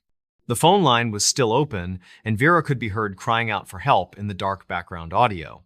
Garrett grabbed the headset from Harlan and tried to talk to the woman, but the line was cut suddenly. He looked at the monitors to see what Harlan had been watching so intently during those long and silent minutes. The mapping software was open on the main screen, but a small video window was flickering in the lower corner. The video showed a live feed of a dark room that looked exactly like the dispatch center where they stood. Garrett realized that the camera was positioned behind Harlan and was showing the back of his head in the chair. In the video, a figure in a dark coat was standing directly behind Harlan with a hand reaching out slowly. Garrett turned around with a start, but the room behind him was empty and the door was still firmly locked. He looked back at the screen and saw that the figure was now touching Harlan on the very same shoulder. Harlan finally blinked and his body slumped forward as if the strings holding him up had been cut suddenly. Deputy Miller arrived at the Thorne farmhouse 20 minutes later, and he found the property in a state of chaos. The front door was standing wide open, and the lights inside the house were all flickering in a rhythmic pattern. Vera Thorne was nowhere to be found, but the police discovered a tripod standing in the center of the kitchen. The tripod held a professional video camera that was connected to a long wire leading out of the back window. Miller followed the wire through the mud and the tall grass until he reached a nearby utility pole junction. A transmitter was mounted to the pole, and it was sending a signal directly toward the town dispatch center antennas. The police realized that the entire event had been staged to create a very specific and terrifying visual loop. Evidence gathering showed that the dispatch room had been breached several days before the night of the quiet emergency call.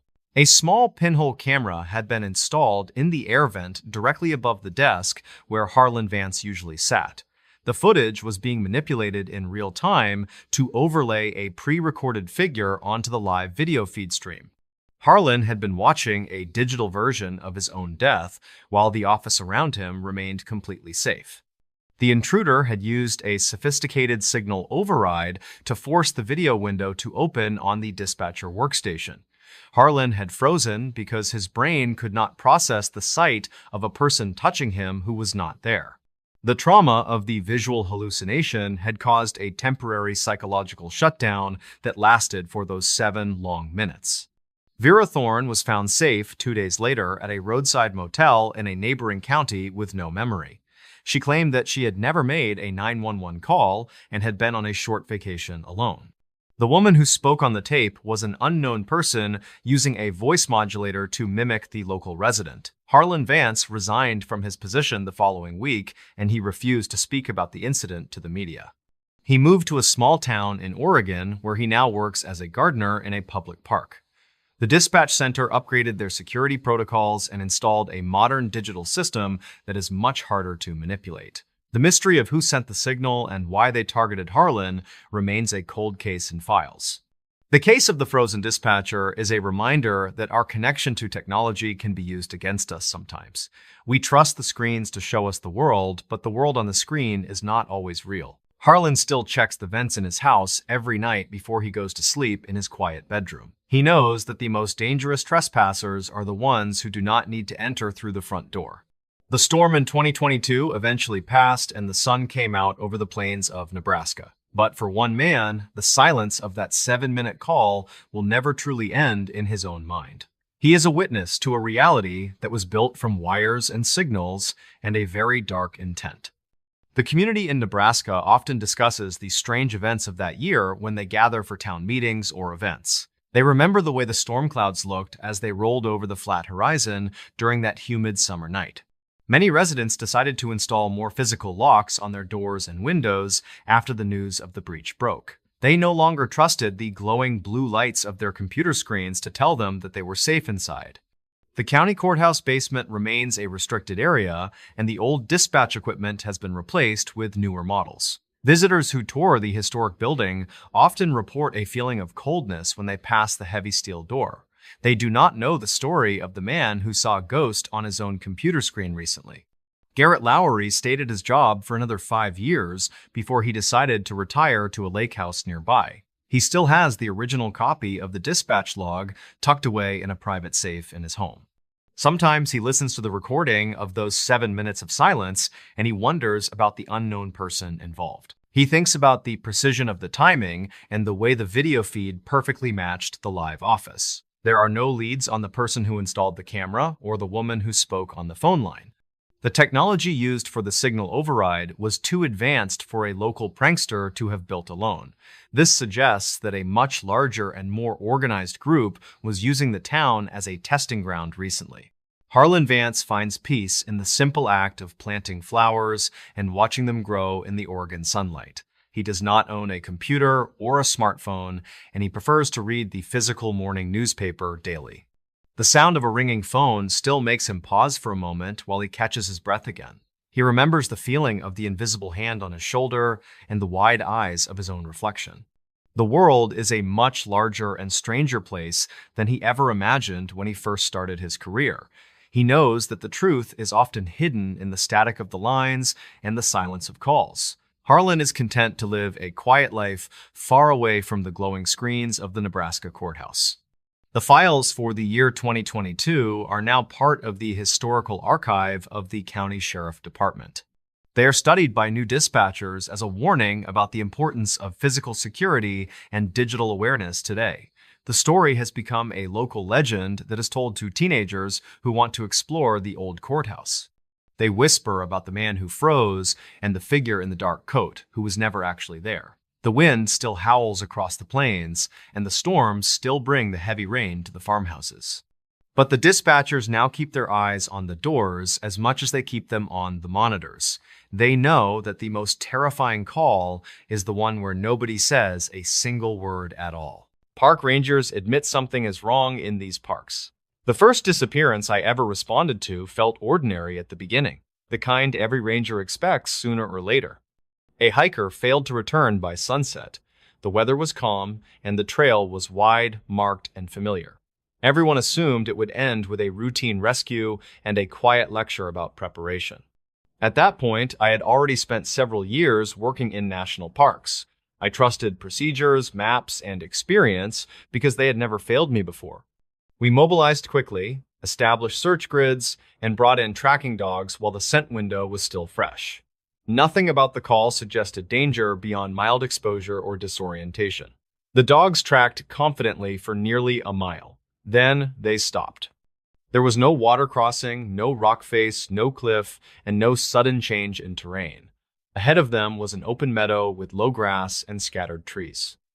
Wind moved gently across the field, but not enough to erase scent so completely.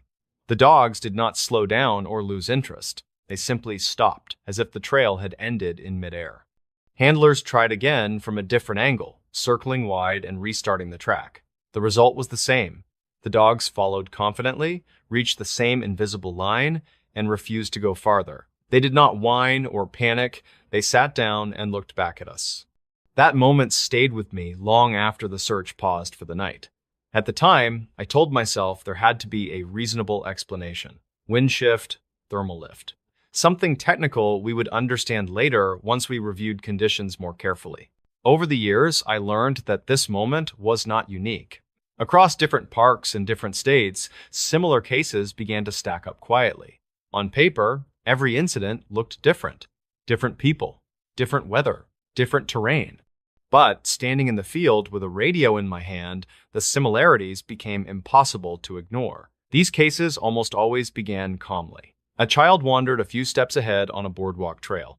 Parents looked away for seconds to adjust a bag, then turned back to nothing.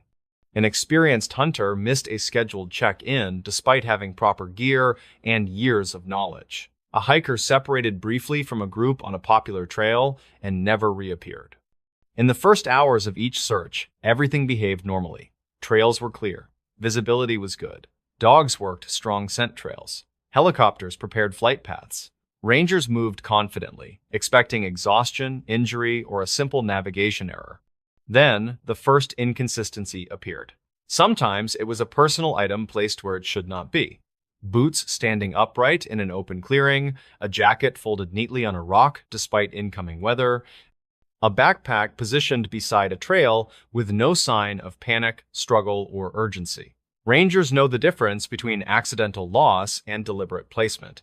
These scenes did not look chaotic. They looked paused, as if movement stopped mid-decision rather than ending suddenly. Tracking behavior added to the unease. Dogs that should have followed scent for miles stopped abruptly in open ground. Not near water, not near rock, not near elevation changes. Just stopped. Handlers described confusion, not fatigue. The dogs circled, sat, or pulled back toward their handlers. The scent did not weaken gradually. It simply ended. Distance became another problem. Children were found miles away across terrain that should have slowed them dramatically. Elderly hikers appeared at elevations requiring strength and endurance they did not possess. Time and movement stopped aligning logically with human capability. Some missing people were later found in areas that had already been searched thoroughly. Rangers logged this as delayed discovery, but the memory lingered. Many of us remembered standing in those same places earlier, convinced nothing was there. Official explanations always existed. Wind shifts, animal interference, terrain complexity, delayed discovery, sudden weather changes. These explanations were often correct and usually sufficient, but sometimes they felt incomplete. As these cases accumulated, subtle changes appeared during searches themselves. Radios lost signal only in narrow zones. GPS units drifted slightly, just enough to matter. Batteries drained faster than expected. These problems resolved the moment teams moved out of certain areas. Terrain interference explained part of it. What unsettled us was repetition. Sound behaved strangely as well. Voices echoed from the wrong direction. Shouts vanished entirely in places where sound should have carried. Searchers reported hearing movement in brush that never produced animals or people. None of this went into reports. Rangers are trained to reduce panic, not invite it. Public fear complicates rescues and creates more victims. So, we documented facts and followed protocol, even when the facts felt unfinished. Over time, even experienced rangers noticed changes in themselves. Subtle disorientation that did not match fatigue. Moments where time felt compressed during grid searches. A quiet sense of awareness that faded as soon as we left certain locations. Feelings do not belong in official documentation. A ranger who writes feelings instead of facts does not remain a ranger for long. After enough years, some of us began to admit quietly, only among trusted colleagues, that certain parks produced cases that did not behave correctly. Not supernatural, not malicious, just wrong. And once that realization takes hold, it never fully leaves. This is where the silence begins. As years pass, rangers learn which questions they can ask out loud and which ones must remain internal. Officially, every disappearance receives a category and a timeline. Exposure, accident, medical event, navigation error. These labels keep reports clean and reassure the public that systems are working. Unofficially, patterns begin to form. Veteran rangers notice that certain environments appear again and again in unresolved cases. Boulder fields where sound behaves strangely and distance feels distorted. Talus slopes that shift underfoot and swallow noise. Dense berry patches where visibility collapses in seconds even on clear days. Creek systems that vanish underground and reappear far away, changing direction without warning. None of these places are secret. None are rare. Thousands of visitors move through them safely every year. What unsettles rangers is how often disappearances cluster near them across different parks and different decades. Timing becomes another quiet pattern. Many cases unfold during transitions. Late afternoon sliding into evening, clear skies giving way to sudden fog, calm mornings followed by storms that isolate one person while leaving nearby groups untouched. Rangers describe it as the moment when the park changes personality without announcing it. Searches begin quickly, sometimes within minutes. Dogs lock onto scent confidently, pulling hard on leads. Then, without warning, the trail ends. Not gradually, not near water. Not at cliffs. In open terrain where scent should disperse slowly. Handlers describe the same behavior again and again. The dogs circle, sit down, or turn back toward their handlers. They are not tired, they are confused, the scent does not fade. It simply stops making sense. Rangers expand grids, check drainages, climb ridges, and revisit areas already cleared. Helicopters fly tight patterns overhead. Hours turn into days. Still, nothing appears. Then sometimes, evidence returns. A body is discovered in a place that had already been searched multiple times. Clothing appears after storms that should have buried it deeper. Footprints re-emerge in snow where wind should have erased everything. Rangers document delayed discovery and move on. Internally, they remember standing there before. Technology begins to misbehave during these searches in subtle ways. Radios lose signal only in narrow zones. GPS units drift just enough to matter. Battery life shortens unexpectedly. These issues resolve immediately once teams leave specific areas. Terrain interference explains part of it. Rangers accept that explanation. What unsettles them is repetition tied to disappearances. Sound becomes unreliable as well. Voices echo from incorrect directions. Shouts vanish entirely. Searchers hear movement in brush that never produces animals or people. When teams stop, the sound stops. When they move, it resumes at the same distance. None of this belongs in reports. Some of the most difficult cases involve recoveries rather than losses. Children found alive days later are sometimes calm, minimally dehydrated, and unable to explain where they were. They repeat phrases that do not align with time past. They describe hiding from weather that never came or following sounds they cannot describe clearly. Medical explanations exist. Stress responses, memory disruption, effects of cold. Rangers accept these explanations publicly. Privately, they notice how often survivors are found uphill, beyond logical travel routes in places already searched. Rangers also begin to notice changes in themselves during certain searches. Subtle disorientation that does not match fatigue, a feeling that time compresses during grid work, moments of heightened awareness without clear cause. Some describe a sense of being watched, not threatening, but attentive. These sensations vanish when leaving specific areas. No ranger writes this down. A ranger who documents feelings instead of facts does not last long in the job. So these cases accumulate quietly, each one filed, each one explained, each one leaving behind small unanswered questions that settle into memory. At some point, the pattern becomes impossible to dismiss internally. Not dramatic, not conspiratorial, just consistent.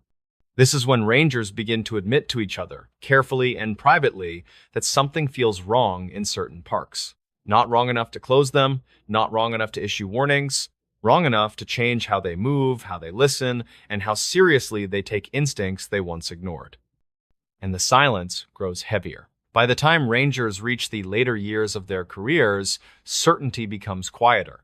Not weaker, but more careful. They have seen enough to know that not every problem announces itself clearly, and not every answer fits inside a report. This is usually when the admission happens, not publicly, but internally. Something feels wrong. Not wrong in a way that suggests monsters or myths, wrong in a way that suggests gaps. Gaps in understanding, gaps in perception, gaps between how humans expect the land to behave and how it sometimes does.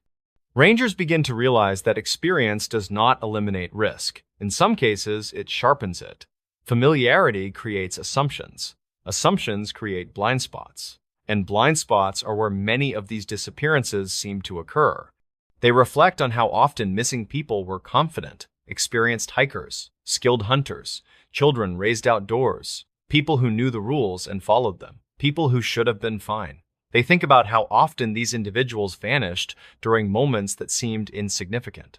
A short separation, a quick decision, a slight deviation from the trail. Seconds, not minutes. The land did the rest. Over time, rangers adjust how they work in subtle ways. They double back more often.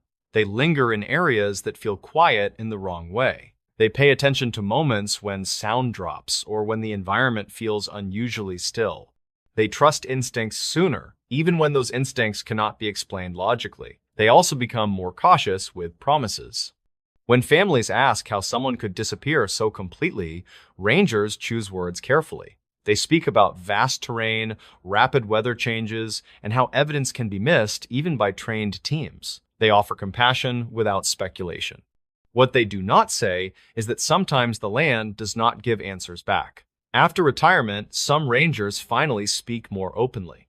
Not in dramatic statements, but in long conversations, interviews, or quiet recordings meant to preserve experience rather than provoke fear.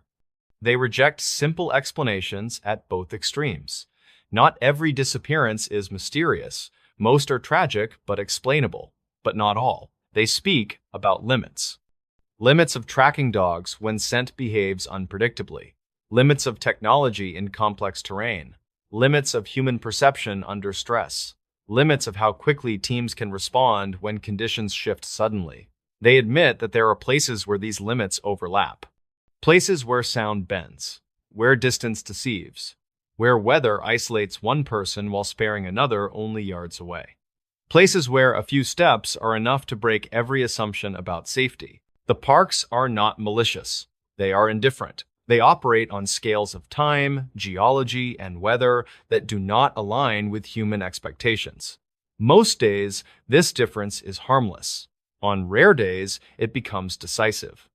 Rangers continue their work anyway. They update protocols, they train harder, they push for better communication systems and faster response times.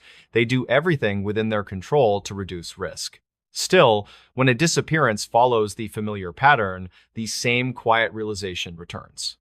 Some cases cannot be explained fully with what we know now.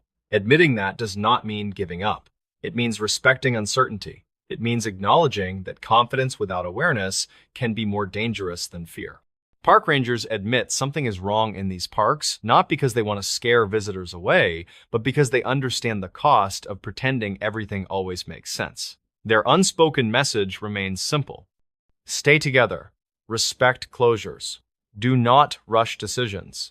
Pay attention when the environment feels different, even if you cannot explain why. Because sometimes the wilderness does not take people loudly. Sometimes it takes them quietly, efficiently, and without leaving a reason behind. And the most honest thing a ranger can say after a lifetime of searching is that not every disappearance is ready to be understood yet. The mountain that swallowed every searcher without a single trace. Most high-altitude search missions end with a clear discovery of a lost hiker or a piece of gear nearby. This specific disappearance in the rugged Wind River Range left experienced rangers scratching their heads for several long decades today. Thatcher Sterling was a 44-year-old professional photographer who spent his life capturing the peaks of the world. He was a man who felt more at home on a jagged ridge than in a quiet living room tonight. On a bright morning in September 2008, Thatcher packed his heavy camera gear for a solo mountain trip. The goal for the day was to reach the summit of a peak known locally as the Silver Spire. He told his wife Alara that he would return by sunset to celebrate their 15th wedding anniversary with a dinner. Thatcher drove his old truck to the trailhead and began the long climb through the thick and ancient pine trees. He carried a high-end camera with a 24mm lens and a sturdy titanium tripod on his back. The sun was warm on his neck as he navigated the steep switchbacks and the patches of cold gray stone. He reached the first plateau by noon and stopped to take a series of photos of the valley below him. The air was crisp and clear, and he could see for miles in every direction under the bright blue sky. Everything began to change when Thatcher reached the narrow ridge that led to the final summit of the Silver Spire. He used his handheld radio to check in with a friend named Arlo Pender, who was waiting at the base. Thatcher mentioned that he had found a golden path made of bright yellow flowers that was not on the map. Arlo thought this was strange because the season for wildflowers had ended weeks ago in the high and cold mountains. The radio signal began to crackle with static, and Thatcher said the light was becoming very intense and quite beautiful. He told Arlo that he was going to follow the path to see where it led before the sun set. That was the last time anyone heard the voice of the photographer as the radio went silent in the wind. Arlo waited for an hour before calling the local park rangers to report that his friend was no longer responding. A search party was organized immediately as the shadows began to stretch across the jagged rocks and the dark trees. They reached the ridge where Thatcher was last seen, but they found no sign of a golden path of flowers. The ground was nothing but bare granite and patches of frozen moss that had been there for a long time. Search teams arrived at the Silver Spire at dawn the next day to begin a massive effort to find him. They found his titanium tripod standing perfectly upright on a narrow ledge overlooking a deep and very dark stone canyon. However, the camera was missing and there were no footprints in the light dusting of snow on the high ground. Deputy Harlan Cross led the official investigation and spent weeks scouring every inch of the mountain for the missing man. He reviewed the archived dispatch logs and noted that several other hikers had reported seeing a golden light on ridge. One witness statement from 1992 mentioned a man who walked off a cliff while chasing a bright glow. The deputy found a small lens cap near the ledge that belonged to Thatcher, but nothing else was ever discovered. Reportedly, the search dogs became very agitated when they reached the spot where the tripod was found in the snow. They would bark at the empty air and refuse to move forward toward the edge of the steep and rocky. The investigation was officially suspended after 3 weeks when a heavy blizzard buried the entire mountain in thick white snow. Alara Sterling never stopped believing that her husband was still out there somewhere waiting for a rescue team to come. The complication grew deeper 10 years later when a young hiker found an old camera buried in the rocky scree. The device was badly damaged by the weather, but the internal memory card was still intact and could be read. Technicians at the police lab recovered a series of photos that Thatcher had taken moments before he disappeared that day. The images showed a path of vibrant yellow flowers that seemed to glow with an internal and very strange light. As the photos progressed, the path led directly toward the edge of a massive cliff that dropped into the canyon. The final photo was a blurry shot of the sky and a hand reaching out toward a golden shimmering. It appeared that Thatcher was following something that only he could see through the lens of his very expensive camera. Geologists were called in to examine the rock samples from the area where the camera was found in the dirt. They discovered that the granite contained a rare mineral that could create a powerful optical illusion under specific light conditions. This mineral would reflect the sunlight in a way that looked like a path of glowing flowers to the eye.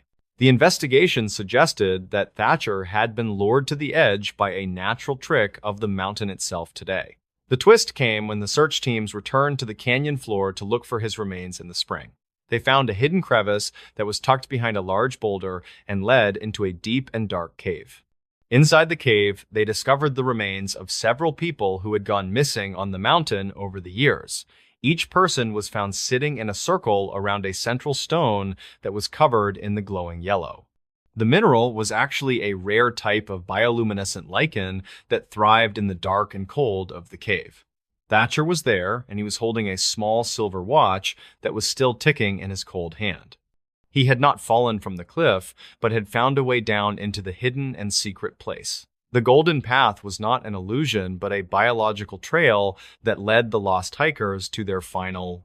They were not victims of a fall, but were drawn to the beauty of the light in the dark mountain. The mountain did not swallow them, but invited them to stay in the quiet and the glow of stone. This discovery explained why the search teams had found nothing on the surface of the mountain for all those years. The conclusion of the matter was a quiet reflection on the mysteries that still exist in the high and wild. Thatcher Sterling was finally brought home and laid to rest in the small cemetery at the base of the peak.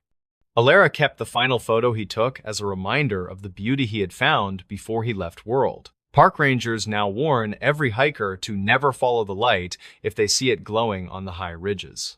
They know that the Silver Spire holds a power that can lead a man away from the path of safety. The crevice has been sealed with heavy stones to prevent anyone else from wandering into the dark and the light. The mountain remains a silent witness to the lives that have been changed by its secrets and its hidden places. We are reminded that nature does not always play by the rules we have written for our own simple lives. The trail just ends because the mountain has a story of its own that it is not ready to. Thatcher found his golden path and he followed it to a place where time and light are one and same. The wind still whispers his name through the pines and the jagged rocks of the Silver Spire every single night. The local community held a quiet memorial for the other people who were found in the hidden cave that spring. Their names were added to a plaque at the visitor center to ensure they would never be forgotten by town. Many people still wonder what it was like to sit in that circle of light in the heart of. They imagine the peace that must have come with the glowing yellow lichen and the silence of the deep stone. Some say that on certain nights you can still see the golden path flickering on the high and lonely. The rangers do not confirm these reports, but they watch the ridge with a careful and very wary eye today.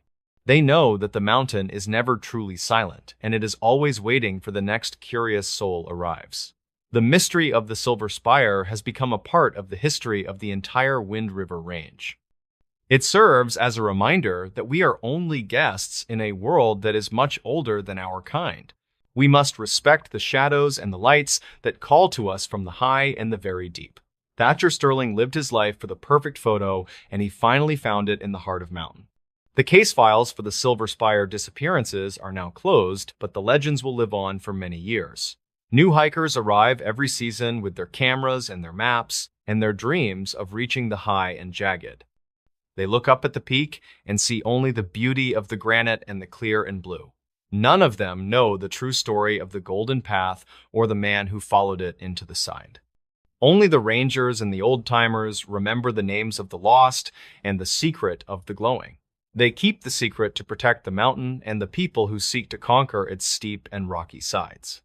The trail remains clear for those who stay on the path and do not listen to the whispering wind. The mountain waits in the silence of the night for the sun to rise and the light to return.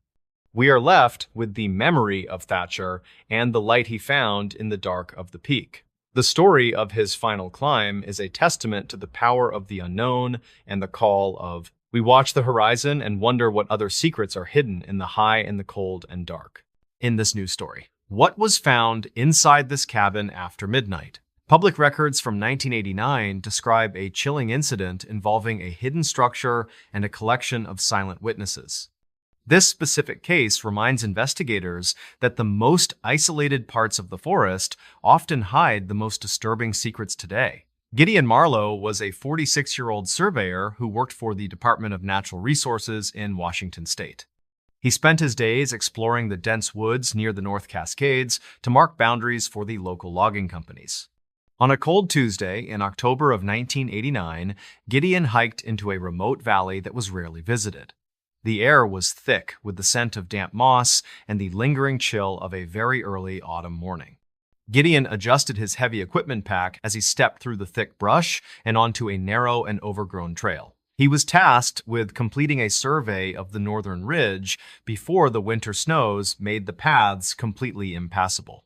The terrain was rugged and filled with jagged rocks that made every step a slow and very deliberate physical effort. Gideon had worked in these mountains for over 20 years, and he knew every ridge and every deep and dark valley. While Gideon was navigating a steep slope near a hidden creek, he noticed a cabin made of dark and cedar logs.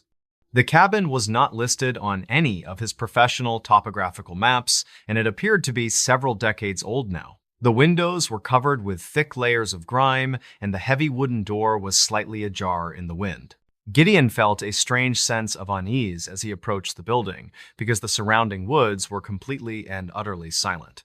He called out a greeting to see if anyone was inside, but his voice only echoed back from the trees. The surveyor decided to investigate the interior because he noticed a faint orange light flickering through the dirty glass window. He pushed the door open, and the hinges gave a long and high-pitched scream that broke the forest silence. Gideon stepped onto the creaking floorboards and smelled the metallic tang of old copper and the scent of rotting wood. The interior of the cabin was remarkably well preserved, despite the obvious age of the exterior and the overgrown surroundings today.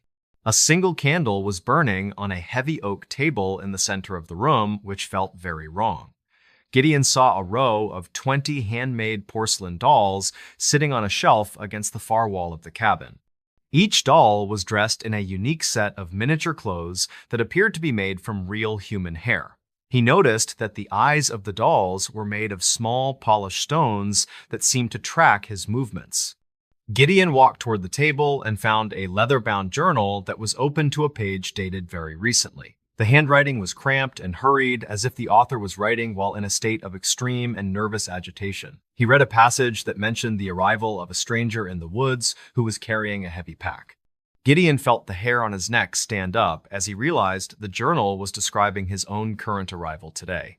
He looked around the room for a place where someone could be hiding and watching him from the deep shadows. The surveyor found a hidden trapdoor tucked under a tattered rug near the stone fireplace in the corner of the room. He used a heavy iron poker to pry the latch open and revealed a steep set of wooden stairs leading down. The basement was much larger than the cabin above, and it was filled with rows of old and rusted cabinets. Gideon opened the first drawer and found hundreds of photographs of people who had gone missing in the valley recently. Each photograph was labeled with a name and a date that spanned back to the year 1974 at. He realized that the cabin was a central hub for a person who had been hunting hikers for many years. According to reported dispatch logs, Gideon used his handheld radio to contact his supervisor, but he only received heavy static. He noticed a final photograph lying on the floor that showed him standing in the doorway of the cabin above. The clock on the wall above the stairs began to strike 12 midnight, and a heavy lock clicked into place. Gideon heard the sound of heavy boots walking across the floorboards directly above his head in the small cabin room. A voice from the darkness said, "You should not have opened the book, Gideon," and the basement lights went out. He scrambled back toward the trap door, but it was held shut by a weight that he could not possibly move. Gideon realized the flickering candle was a lure designed to bring him into the trap after the sun went down. He sat in the darkness and listened to the sound of the dolls being moved across the shelf upstairs now. State archives show that Gideon Marlowe was never seen again after he entered the valley in 1989. His service truck was found 3 weeks later, but his survey equipment and the cabin itself had completely vanished today. Search teams reportedly found a single porcelain doll sitting on the driver's seat of the white truck in the woods. The doll was wearing a miniature surveyor vest and had small stone eyes that were the color of the mountains. Local legends say that the cabin only appears to those who are lost and looking for a place to rest. Investigators still review the cold case files, but they have never found the location of the dark cedar log cabin. The forest holds its secrets tight, and some mysteries are never meant to be solved by the living people today. Gideon remains a name in a file and a warning to all who wander too far into the Cascades. This case serves as a final reminder to always stay on the marked trails when exploring the deep mountain wilderness. Some structures are built to hide things that the modern world is not yet ready to see or to understand. The flickering light in the window is often a signal for an end rather than a beginning of a journey. Gideon Marlowe discovered the truth, but the price of his knowledge was a silence that will last for a lifetime. The mountains are beautiful and vast, but they can be very cruel to those who do not respect boundaries. Every year, more people disappear in the Cascades, and the row of dolls in the cabin continues to grow now. Keep your eyes on the path and never enter a cabin that does not appear on your official map. The darkness after midnight is a time for the forest to reclaim what it believes belongs to the ancient soil. Gideon had been a careful man who never took unnecessary risks during his many long years of working in the field. He carried extra water and a first aid kit and a secondary radio for emergencies that might happen in woods. But no amount of preparation could have protected him from the ancient and hungry presence that inhabited the hidden valley. The records indicate that the weather on the night of the disappearance was unusually calm and clear for the month. There were no storms and no heavy winds that could have obscured the tracks or the signs of a struggle. Yet, the search teams found nothing but the quiet trees and the cold ground where the cabin should have stood. The surveyor had vanished, as if he had never stepped foot on the mossy floor of the mountain valley today. This story is often told to new rangers as a way to ensure they never wander alone after the sun. Evidence from a similar case in 1982 suggests that the cabin might be connected to a larger network. Investigators found a series of underground tunnels that led from the ridge down to the valley floor near the creek. The tunnels were lined with the same dark cedar wood and contained more personal items from the people who disappeared. A man named Silas Vance was the only survivor of a similar encounter, but he refused to speak about it. Silas lived the rest of his life in a locked room, and he always kept the curtains tightly closed tonight.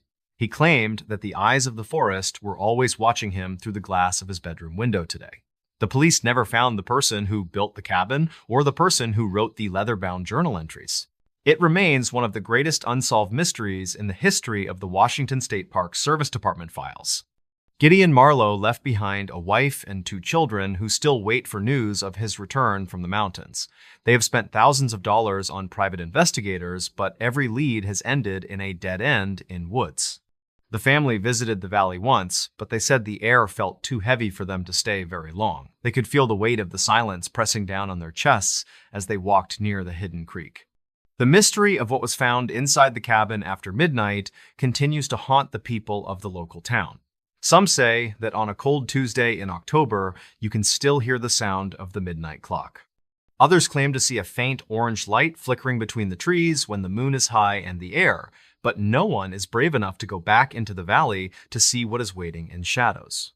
The photographs in the basement files were never recovered, and the faces of the missing people remain lost to history. Each image was a fragment of a life that was cut short by the dweller in the dark cedar cabin.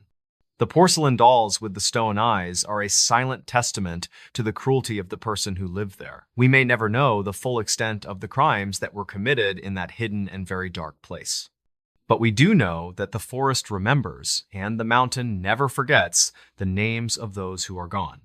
The story of Gideon Marlowe is a part of the landscape now, and it will be told for generations. It is a story of a man who did his job and found himself at the end of world. The cabin is waiting for the next person who chooses to step off the path and into the trees. The porcelain doll found in the truck was taken to a lab for analysis, but no fingerprints were ever found.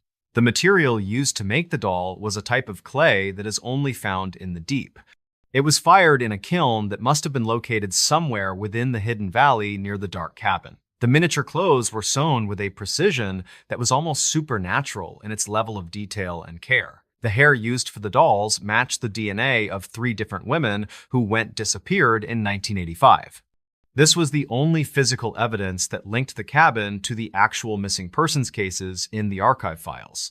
But without the location of the structure, the police could not make any arrests or file any formal charges. The case was eventually moved to the cold files section, where it sits today, waiting for a new lead.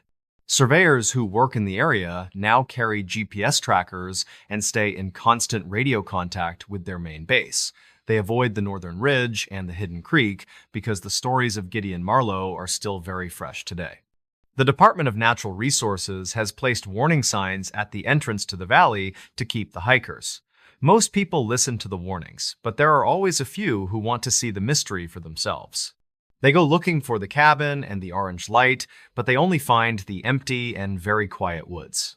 The mountains do not give up their secrets easily, and they certainly do not give them up to strangers. Gideon is still out there somewhere in the dark and the cold of the North Cascades mountain range today. He is a part of the mountain now, and he is watching the dolls from the shelf in cabin. The missing cases park rangers aren't allowed to talk about. Every ranger learns early that silence is part of the job. Visitors see uniforms, maps, and friendly warnings. What they do not see are the internal briefings, the closed files, and the cases discussed only behind locked doors. Most missing persons incidents are public. They follow procedures, generate press releases, and end with recoveries or clear conclusions. Those cases are allowed to be talked about. They teach lessons. They justify funding. They reassure the public that systems work.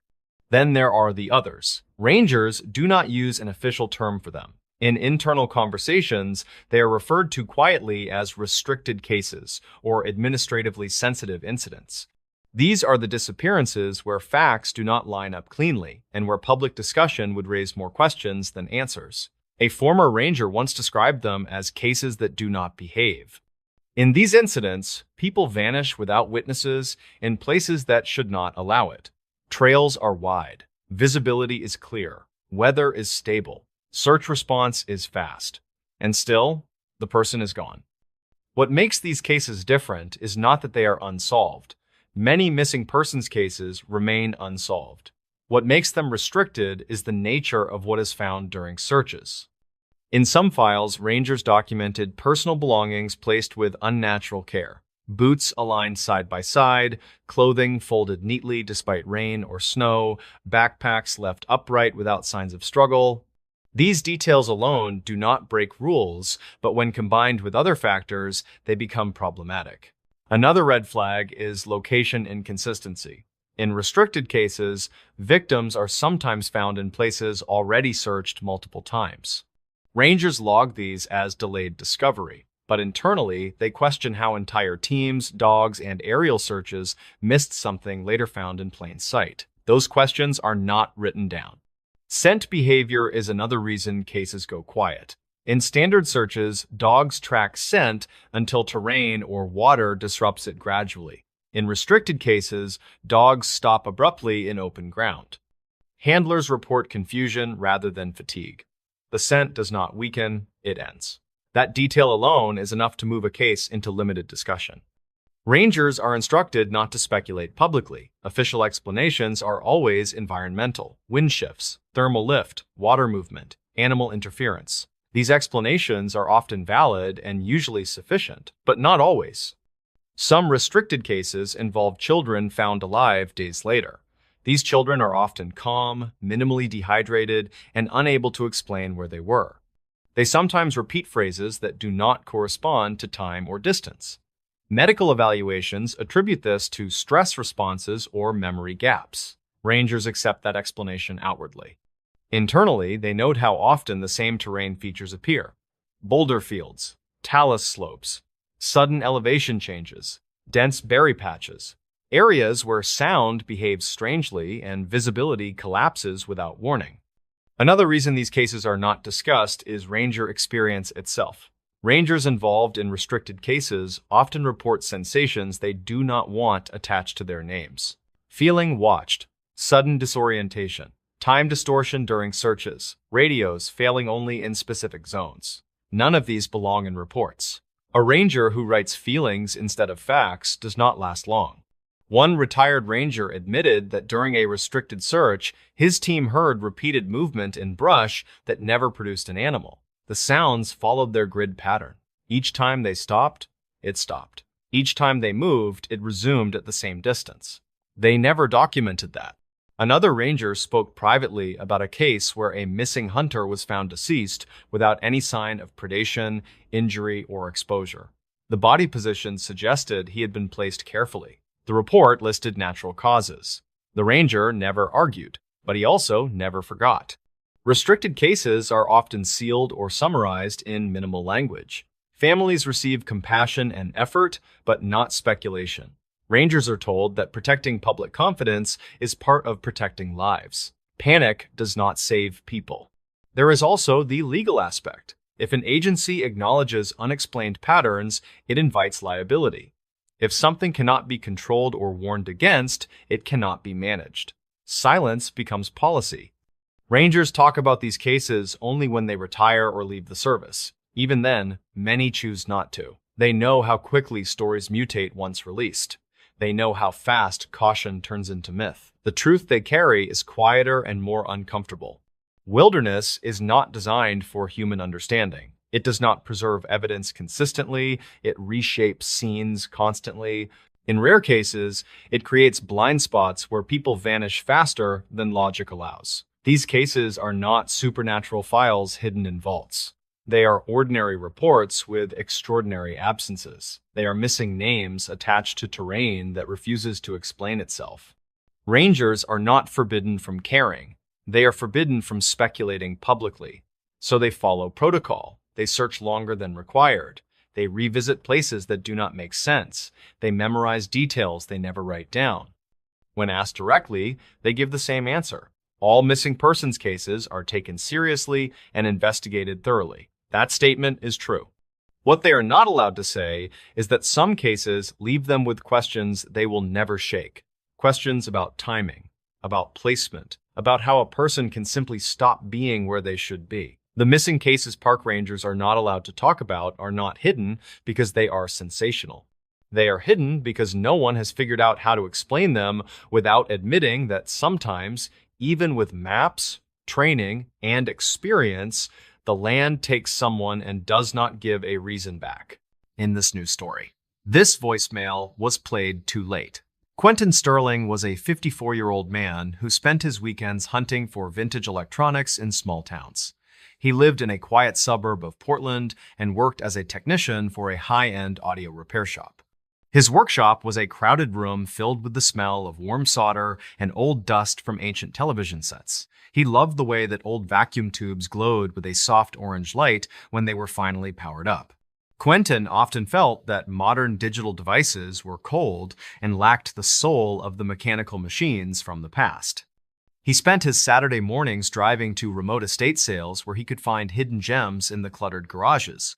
The rain was pouring down on the morning of November 12th in the year 2003 when he drove his old truck through the winding mountain roads until he reached a secluded house near the rugged coast. The driveway was overgrown with thick weeds, and the paint on the siding was peeling away in long and jagged.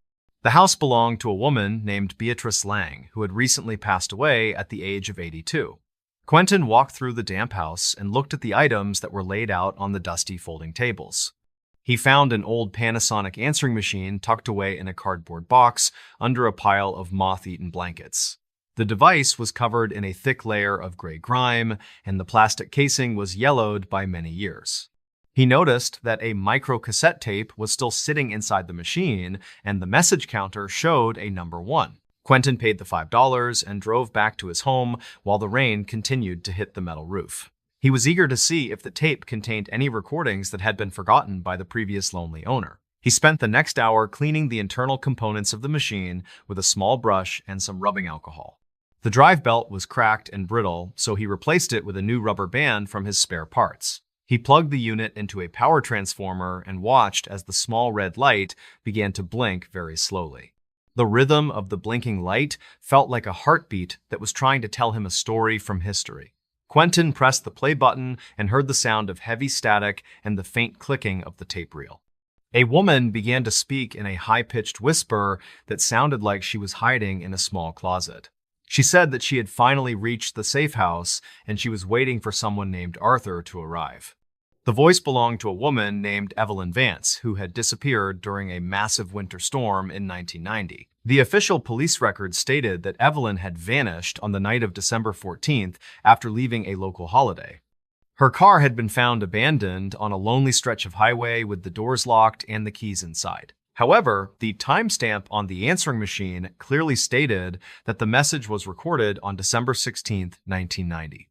This meant that Evelyn was still alive and calling for help 2 full days after the search was officially ended. Quentin felt a cold sensation in his chest as he realized that he was listening to a ghost from history. He decided to visit the local library to look through the archived newspapers for any mention of the Vance family. He spent several hours scrolling through rolls of microfilm until he found the headlines from the winter of 1990. The papers described Evelyn as a popular woman who worked as a teacher at the local elementary school in town. Her husband was a man named Julian Vance, who served as the county commissioner and was a very powerful figure. Julian had led the search parties himself, and he was often seen crying on the evening news for his wife. Quentin noticed a small detail in a photograph of the car that had been published in the local newspaper edition. The driver's side window was cracked, and there were small fragments of glass on the shoulder of the road nearby. He wondered why the police had never mentioned the broken glass in their final report on the missing person case. Quentin decided to contact a retired detective named Silas Thorne, who had worked on the original investigation back then. Silas lived in a small trailer park on the edge of the woods, and he spent his days fishing alone. He invited Quentin inside and listened to the recording on the old answering machine with a look of pure disbelief. Silas explained that the investigation had been cut short by the department because they lacked any evidence of a crime. He admitted that he had always felt that something was wrong with the way that Julian Vance had acted then. Julian had pushed the police to close the case as a tragic accident caused by the severe winter weather conditions. Silas and Quentin decided to go back to the old Beatrice Lang house to search for any other hidden clues. They walked through the overgrown yard and found a small wooden door that was hidden beneath a pile of leaves. The door led to a small cellar that was located directly beneath the kitchen of the main house structure above. The air in the basement was cold and smelled of damp earth and the faint scent of dried flower petals. They found a small room that had been furnished with a simple wooden bed and a small table and lamp. On the table sat a stack of letters that were addressed to a man named Arthur Sterling from many years. Quentin realized that Arthur was his own uncle who had died in a car accident in 1991 suddenly. The letters revealed that Beatrice had helped Evelyn hide in the basement to escape from her abusive husband, Julian Vance. Julian had been violent toward Evelyn for many years, and she knew that the police would never help her out. She had staged the car accident on the highway and walked 3 miles through the snow to reach the house.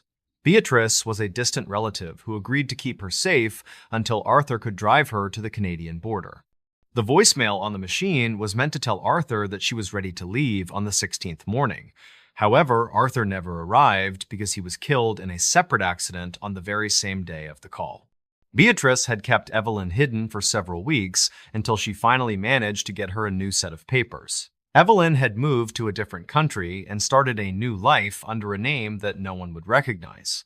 Quentin found a small photograph tucked inside the last letter that showed Evelyn standing on a sunny and warm beach. She looked happy and healthy, and she was holding a small child who had the same eyes as her family.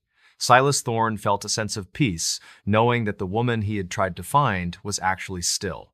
He realized that his intuition about the case was correct, and the husband had been the real monster all along. The truth had been sitting in a cardboard box for 13 years, waiting for someone to find the right tape. Quentin took the machine back to his studio and placed it on the shelf next to his most prized possessions. He knew that the message was played too late for Arthur, but it was just in time to clear history. The story of Evelyn Vance was no longer a mystery, but a tale of survival and the kindness of strangers. Quentin turned off the lights and listened to the sound of the rain against the window in the quiet night. He realized that every old machine has a memory, and sometimes they just need a little bit of help speaking. The world is full of voices that are waiting to be heard in the silence of the long and forgotten. He sat in his chair and thought about the cousin who risked everything to help a woman in desperate need. The records might be wrong, but the human heart always finds a way to leave a mark on the world.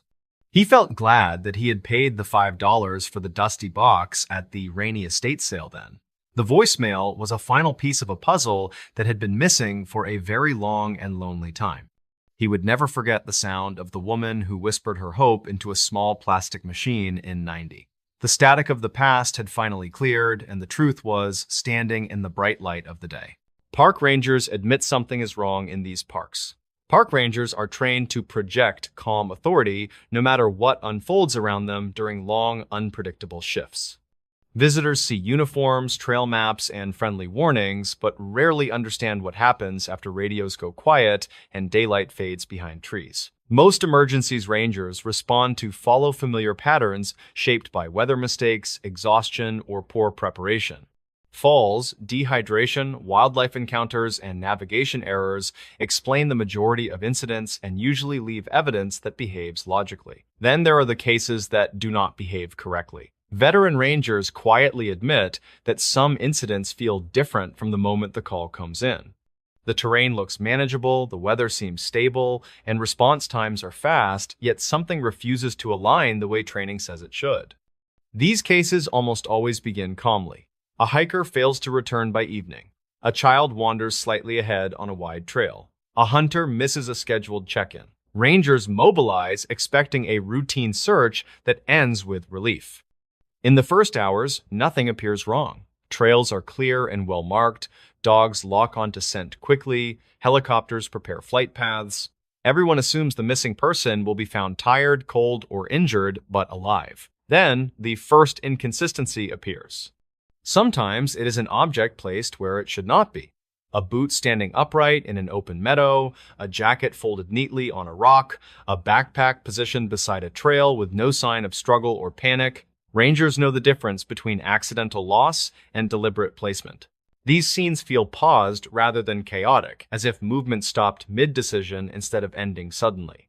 Tracking dogs provide another warning sign. In typical searches, scent fades gradually or breaks near water cliffs or heavy rock. In these cases, dogs stop abruptly in open terrain and refuse to continue. Handlers describe confusion rather than fatigue. The dogs circle, sit down, or pull back toward their handlers. The scent does not weaken. It simply ends without explanation. Rangers record these moments clinically without commentary. Protocol requires facts, not interpretation. Search grids expand, and teams continue working methodically. Privately, rangers take note. Distance becomes another problem. Children are located miles away across terrain that should have slowed them dramatically. Elderly hikers appear at elevations requiring physical effort far beyond their capability. Time and movement stop aligning logically. Some missing people are later found in areas that were already searched repeatedly. Rangers log this as delayed discovery, but the memory lingers. They remember standing in those same spots hours or days earlier, convinced nothing was there. Another pattern involves sound. During certain searches, radios lose signal only in specific drainages. Voices echo in directions that make no sense. Shouts disappear entirely in places where sound should carry. Official explanations blame terrain interference and atmospheric conditions. These explanations are technically accurate. What unsettles rangers is how often these failures coincide with disappearances. Weather also behaves strangely. Forecasts predict calm conditions, then sudden storms isolate individuals, while nearby groups remain unaffected. Snow or fog appears quickly and vanishes just as fast, leaving little evidence behind. Rangers do not write down how often this happens. They are trained to reduce panic, not invite it. Public fear complicates rescues and puts more people at risk. Some recovered individuals add another layer of discomfort. Survivors found days later sometimes appear calmer than expected. They struggle to explain where they have been. They describe hiding from weather that never occurred or following sounds that led them away from trails. Medical explanations exist for these behaviors: hypothermia, dehydration, head injury, stress responses. Rangers accept these explanations publicly. Privately, they notice repetition. The same types of terrain appear again and again. Boulder fields, talus slopes, dense berry patches, creek junctions, sudden elevation changes, places where visibility collapses and sound behaves unpredictably. None of these locations are inherently dangerous. Thousands of people pass through them safely every year. What troubles rangers is how consistently unexplained cases cluster near them across different parks and decades. Rangers also notice changes in themselves during these searches. Subtle disorientation that does not match fatigue. A feeling of being watched that fades when they leave certain areas. Time that seems compressed during grid work. None of this belongs in reports. A ranger who documents feelings instead of facts does not remain a ranger for long. So the silence becomes routine. Rangers speak carefully. They choose language that reassures families while avoiding speculation. They emphasize effort, dedication, and procedure. Behind that, professionalism sits unease. Because after enough years, some rangers realize these cases are not rare anomalies. They are infrequent but consistent. They follow patterns without explanations that fully satisfy experience or logic. That realization does not arrive suddenly. It builds slowly through repeated exposure to scenes that feel unfinished. evidence that behaves incorrectly, searches that end without closure. This is where experienced rangers begin to admit quietly that something is wrong in certain parks. Not in a dramatic, supernatural sense, but in a practical, unsettling one. Something about how people disappear does not always match how the land should behave. And once that thought settles in, it never fully leaves. This is only the beginning. As years pass, rangers learn which questions they are allowed to ask out loud and which ones must stay internal. Officially, every disappearance has a category and an explanation. Exposure, accident. Medical event, navigation error, wildlife interaction. These labels keep reports clean and systems functional. Unofficially, rangers begin to notice patterns that those labels do not fully cover. One of the first things they notice is where these cases happen. Certain environments appear repeatedly across different parks and different decades. Boulder fields where sound behaves strangely. Talus slopes that shift underfoot without warning. Dense berry patches that swallow visibility in seconds, creek systems that disappear underground and re-emerge far away. None of these places are rare, none are secret. What unsettles rangers is how often missing cases cluster around them even when conditions seem safe. Another pattern involves timing. Many disappearances occur during transitions, late afternoon turning to evening, clear weather giving way to sudden fog, calm mornings followed by unexpected storms. Rangers describe it as the moment when the park changes personality. In some cases, people vanish while in groups. They lag behind briefly or move slightly ahead. Witnesses later say the separation lasted only seconds. Rangers know how fast distance can open in wilderness, but they also know when the math does not work. Searches begin quickly, sometimes within minutes. Dogs track confidently until they do not. Scent trails end in open terrain without water or rock to explain it. Handlers report that dogs act confused rather than exhausted, as if the trail simply stopped making sense. Rangers expand grids, check drainages, climb ridges, and revisit areas already cleared. Helicopters fly tight patterns overhead. Still, nothing appears. Then sometimes, evidence returns. A body is found in a place already searched multiple times. Clothing appears after storms that should have buried it deeper. Footprints reemerge where snow should have erased everything. Rangers write delayed discovery in reports and move on. Internally, they remember standing there before. Rangers also notice something harder to quantify. During certain searches, technology behaves unpredictably. Radios fail only in narrow zones. GPS devices drift or lose accuracy. Batteries drain faster than expected. These issues resolve the moment teams move out of specific areas. Terrain interference explains some of it. Rangers accept that explanation. What unsettles them is repetition. Sound becomes unreliable as well. Voices echo from wrong directions. Shouts vanish entirely. Searchers report hearing movement that never produces animals or people. When they stop, the sound stops. When they move, it resumes at the same distance. None of this goes into reports. Rangers are trained to be careful with language. Speculation invites panic. Panic puts more people in danger. So they focus on procedure and facts, even when the facts feel incomplete. Some of the most difficult cases involve recoveries. Children found alive days later sometimes appear physically better than expected. They cannot explain where they were. They repeat phrases that do not match time passed or distance traveled. They describe hiding from weather that never occurred or following sounds they cannot describe clearly. Doctors explain these responses as stress-induced memory disruption. Rangers accept that explanation publicly. Privately, they notice how often these children are found uphill, beyond logical travel routes, in places already searched. Another detail rangers rarely discuss is their own perception.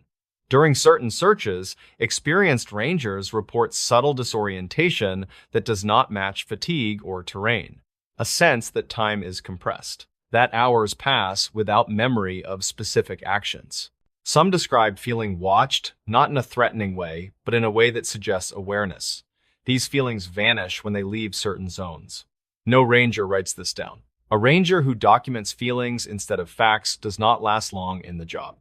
As a result, these cases accumulate quietly, each one filed, Each one explained, each one leaving behind a residue of doubt for the people involved. Veteran rangers begin to recognize these incidents not as isolated failures, but as part of a category that lacks a name. Not supernatural, not accidental in the usual sense. Simply unresolved in ways that repeat too consistently. This is when some rangers begin to admit to each other, carefully and privately, that something feels wrong. Not wrong enough to close parks, not wrong enough to issue warnings, but wrong enough that they change how they move through certain areas, how they listen, how quickly they respond to instincts they once ignored. They do not tell visitors this. They continue smiling, giving directions, and offering safety tips. But internally, many of them understand that the land does not always behave the way training says it should. And that realization makes the silence heavier. When rangers finally admit that something feels wrong, it is rarely dramatic and never official. It happens quietly, after years of repetition, when explanations begin to sound thin even to the people trained to deliver them. By this stage in their careers, most of these rangers have seen everything they expected to see. Fatal falls, exposure deaths, medical emergencies, wildlife encounters. Those cases are tragic, but they make sense. Cause and effect remain intact. The cases that stay with them are different. They are the ones where effort does not equal outcome, where teams do everything correctly and still come away empty-handed, where evidence behaves inconsistently, appearing and disappearing in ways that defy normal environmental logic. Rangers do not say the parks are dangerous in a supernatural sense. They say something simpler and more unsettling.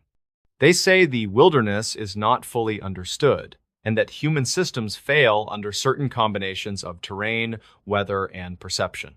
They explain that maps give confidence, not certainty, that experience can create blind spots, that familiarity sometimes makes people slower to recognize when conditions are changing in subtle but critical ways.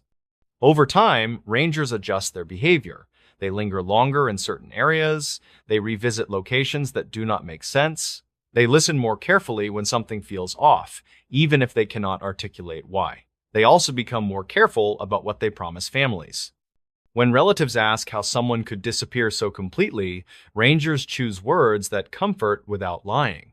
They talk about vastness, about how quickly landscapes change, about how evidence can be missed even by trained teams. What they do not say is that sometimes, even standing in the right place at the right time, the land does not reveal what it has taken. After retirement, a few rangers speak more openly. Not in press conferences, but in long interviews, podcasts, or quiet conversations with researchers. They avoid sensational language, they avoid theories that would turn grief into entertainment. Instead, they focus on limits. Limits of search technology, limits of scent tracking, limits of visibility and sound, limits of how humans perceive space and time when surrounded by unfamiliar terrain. They admit that there are blind spots where people can vanish faster than logic allows, places where a few steps in the wrong direction are enough to break every assumption about safety. They also admit that no agency has a complete explanation for why these blind spots appear more frequently in certain parks and not others. That uncertainty is what makes them uneasy, not fear, respect. Rangers love the land they protect. They stay because of it. They understand its beauty and its danger better than most. Admitting something is wrong is not a rejection of the wilderness, but an acknowledgement of humility. The parks are not malicious, they are indifferent. They operate on scales of time, weather, and geology that do not align with human expectations. Sometimes those scales intersect with people in ways that leave no clean narrative behind. Rangers continue their work anyway. They train harder, they update protocols, they push for better communication systems and faster response times. They do everything within their power to reduce risk. Still, when a disappearance follows the old familiar pattern, the same quiet realization returns. Some cases cannot be explained fully with what we know now, and pretending otherwise does not make people safer. Park rangers admit something is wrong in these parks not because they want to scare visitors, but because they have learned that confidence without awareness is more dangerous than caution. Their unspoken message is simple. Pay attention, stay together, respect closures. Trust instincts when the environment feels wrong, even if you cannot explain why. Because sometimes, despite preparation and experience, the land keeps its answers. And the most honest thing a ranger can admit is that not every disappearance has a reason we are ready to understand yet. In this news story, the night guard's final shift was missing from records. Most people believe that digital records are permanent marks of history that can never be truly erased or completely forgotten. However, a security guard named Silas Thorne discovered in the winter of 1992 that records are very fragile. Silas was a 42-year-old man who worked at a remote storage facility on the edge of town. He was a quiet person who preferred the silence of the night shift to the busy energy of the day. The facility was a massive complex of concrete buildings that held everything from old furniture to sensitive corporate paper files. Silas had worked at this location for over 10 years, and he knew every single corner of the dark property. He was planning to retire and move to a small cottage by the lake after his very last scheduled shift. His final night began like any other evening, with the sound of his heavy boots echoing on the gravel lot. He arrived at the main gate at exactly 8 o'clock and waved to the guard who was leaving the post. Silas walked into the small security office and sat down in the creaky wooden chair behind the main control desk. He opened his thermal lunchbox and took a long sip of hot coffee while he stared at the monitors.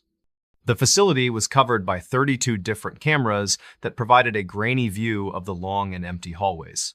Silas began his first round of the night by grabbing his heavy flashlight and a ring of iron master keys. He walked through Building A and checked the padlocks on every single door to ensure that they were tightly secured. The air inside the warehouse was cold and smelled of dust and the faint scent of old motor oil leaks.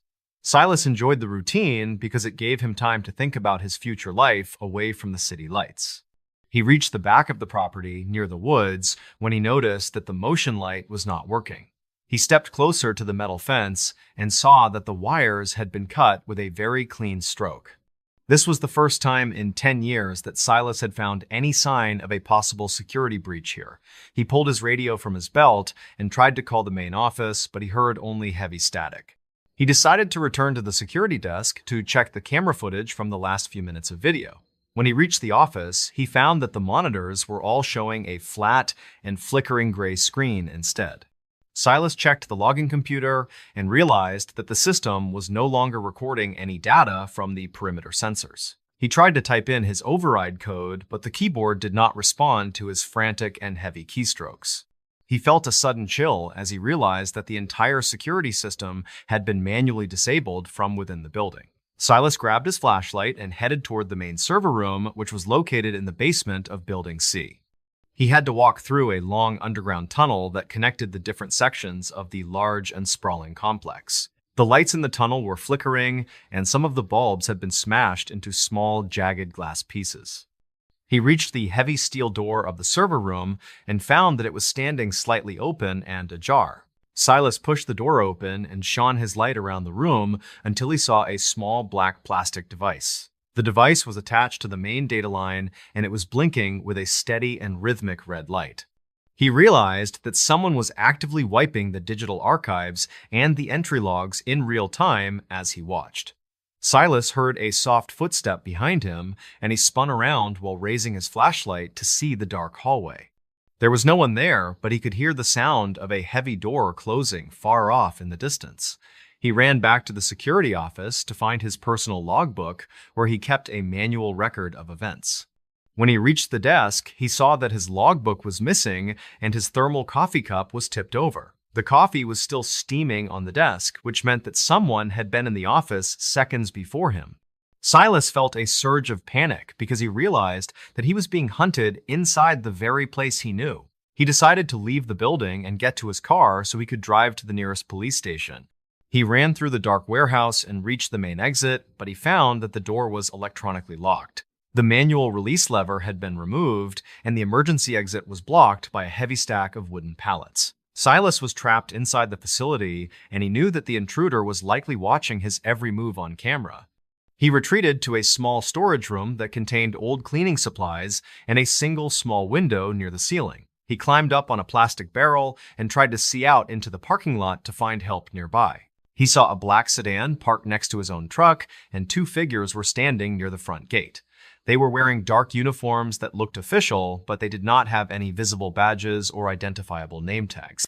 Silas realized that these men were not regular burglars, and they were clearly looking for something very specific in the files. He remembered that Building B held the records for a large chemical company that had closed down several years ago.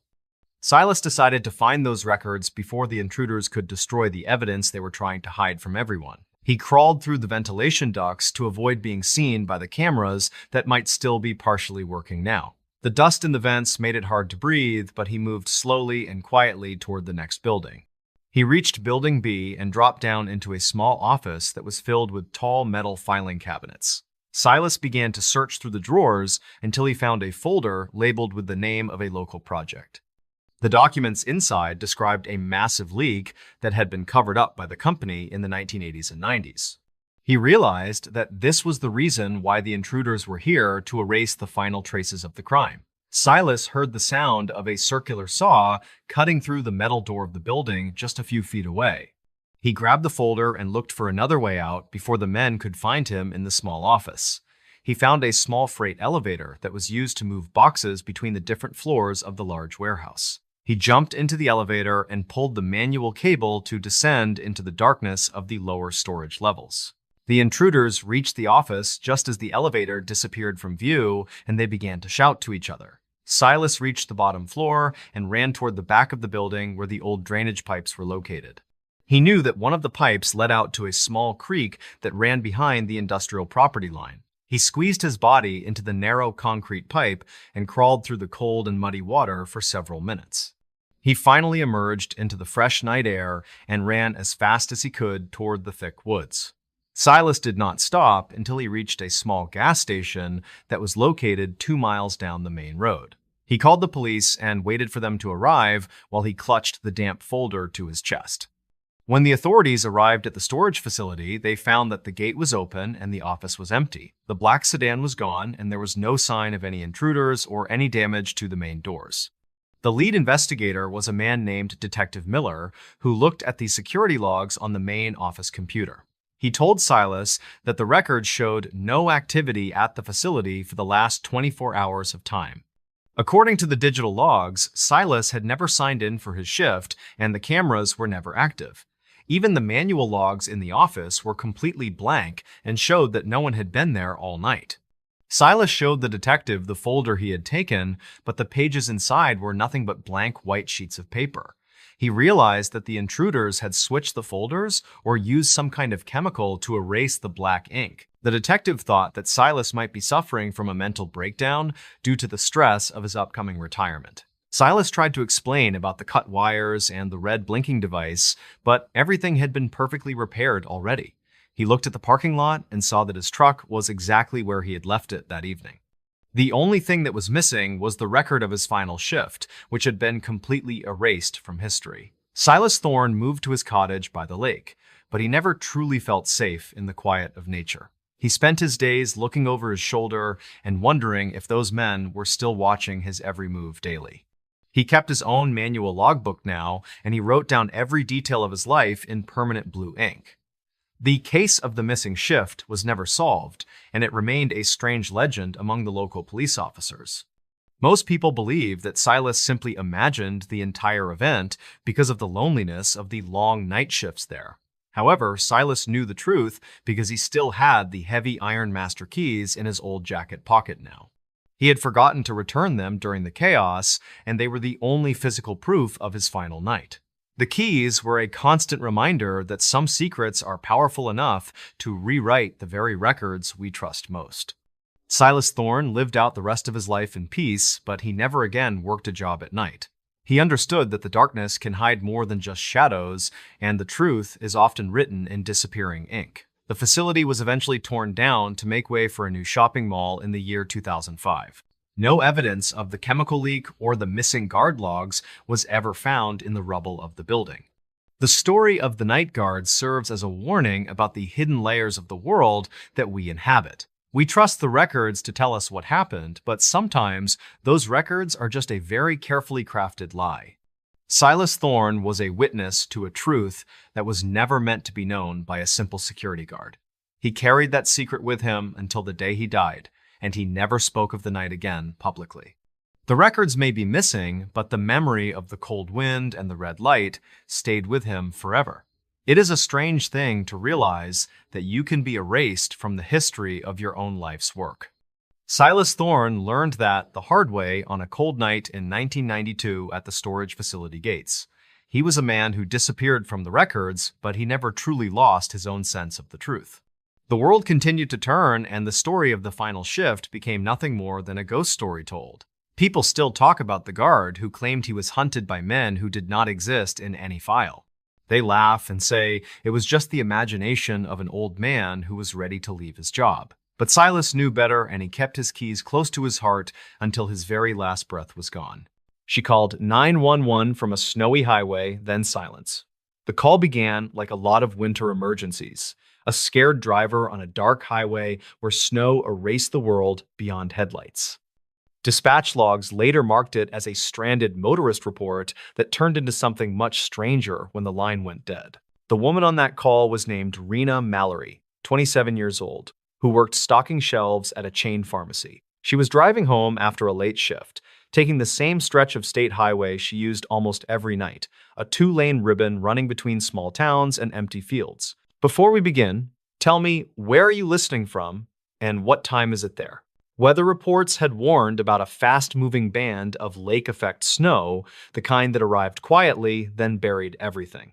Plow crews were staggered across the county, trying to keep the main routes open, but secondary highways always lagged.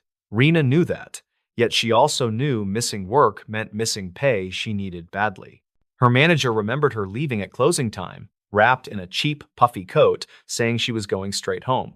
Store cameras showed her walking across the lot, breath puffing white, boots squeaking on a thin layer of fresh powder. Her compact sedan had a light dusting of snow already crusting the windows. According to her family, Rena called her brother as she pulled onto the highway, chatting on speaker to stay awake. He later told investigators she sounded tired but normal, complaining about a sore back and a customer who argued over coupons. Then the reception crackled. He heard her swear softly about the snow, and the call dropped mid-sentence. The highway that night was a tunnel, lined with banks of plowed snow taller than most cars. Wind pushed loose powder across the blacktop in ghostly sheets, hiding patches of ice underneath. A few trucks still rumbled along, but passenger traffic had thinned. Those who could stay home had already done it. The 911 call came in just after that dropped family call, hitting the county center that served several townships along the route. The dispatcher on duty, a veteran named Carla Reyes, answered with the usual script and heard a woman breathing fast on the other end. The voice identified herself as Rena and gave the highway number in a shaking rush. Carla kept her calm tone, asking Rena to slow down and tell her what was happening. Rena said she had hit something slick, that her car had fishtailed and maybe clipped a guardrail. She thought she was in the median now, or maybe on the shoulder. She could not tell, because the snow was coming sideways and everything outside looked the same. The recording later played in training rooms and small local news packages. You can hear the wind howling through some gap in the car, and underneath that, the thin metallic hiss of tires still turning slowly on packed snow. At one point, Rena says she thinks a truck almost hit her, that its lights came too close, then vanished into white nothing. Carla tried to pin down a location. She asked about landmarks, exits, overhead signs, anything. Rena said she had passed a small green sign maybe 15 minutes earlier, something mentioning a river she did not catch.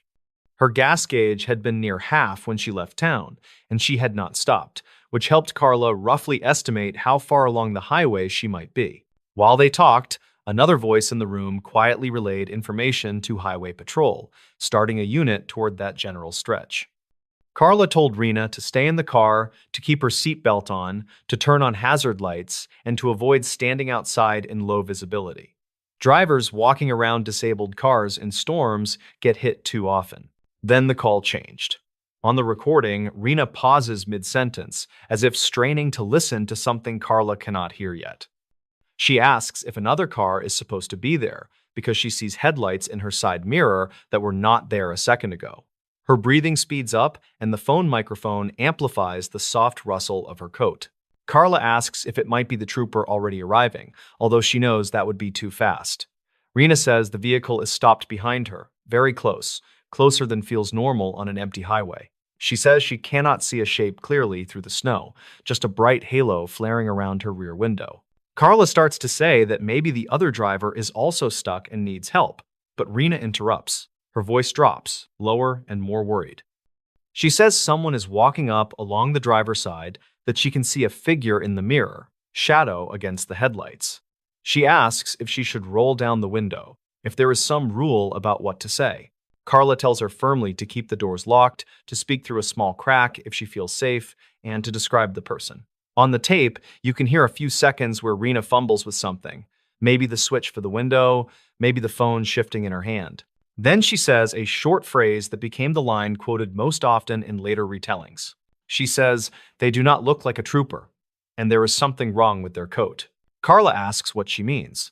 Rena says the coat looks too thin for weather like that, hanging strangely off one shoulder as if it is not closed properly.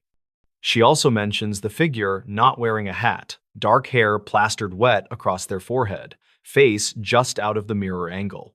The footsteps crunch closer. The phone picks up a faint tapping near the glass. Carla starts raising her voice a little, telling Rena to keep describing the person, asking whether she can see their hands. Before Rena answers, another sound cuts through the call. It is a loud, metallic bang, like a hand or object hitting the car door hard. Rena gasps. There is a clatter as if the phone slips, and the audio fills with muffled scrambling. The last thing clearly heard from her is a short, strained sentence, half covered by wind. She says, "Stop. I am on the phone with 911. Then there is another sharp bang and a low murmur that might be another voice, too distorted to parse. After that, the connection drops into empty static and ends. Highway Patrol reached the general stretch within 20 minutes of that call ending, their light bar carving blue and red tunnels in the snow. Using mile markers and Carla's rough mental map, they began sweeping both sides of the highway, checking medians and shoulders for a compact sedan pulled partly off the road. Visibility made it slow work. Headlights could only penetrate a short distance before bouncing back off swirling flakes. They finally found Rena's car near a gentle curve, nose angled toward the median, rear still partly in the slow lane.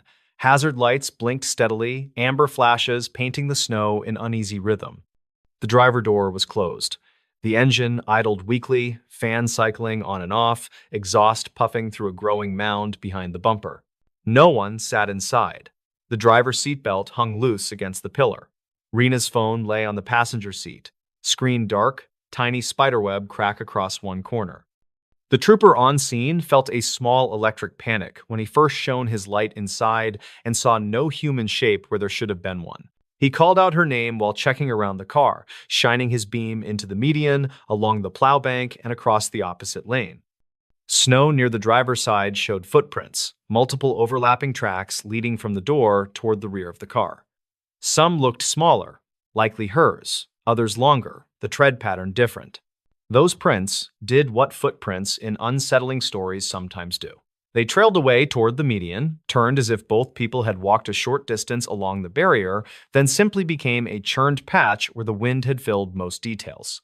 Beyond that, nothing obvious. No clear line leading off into the fields, no body shape half buried in a drift.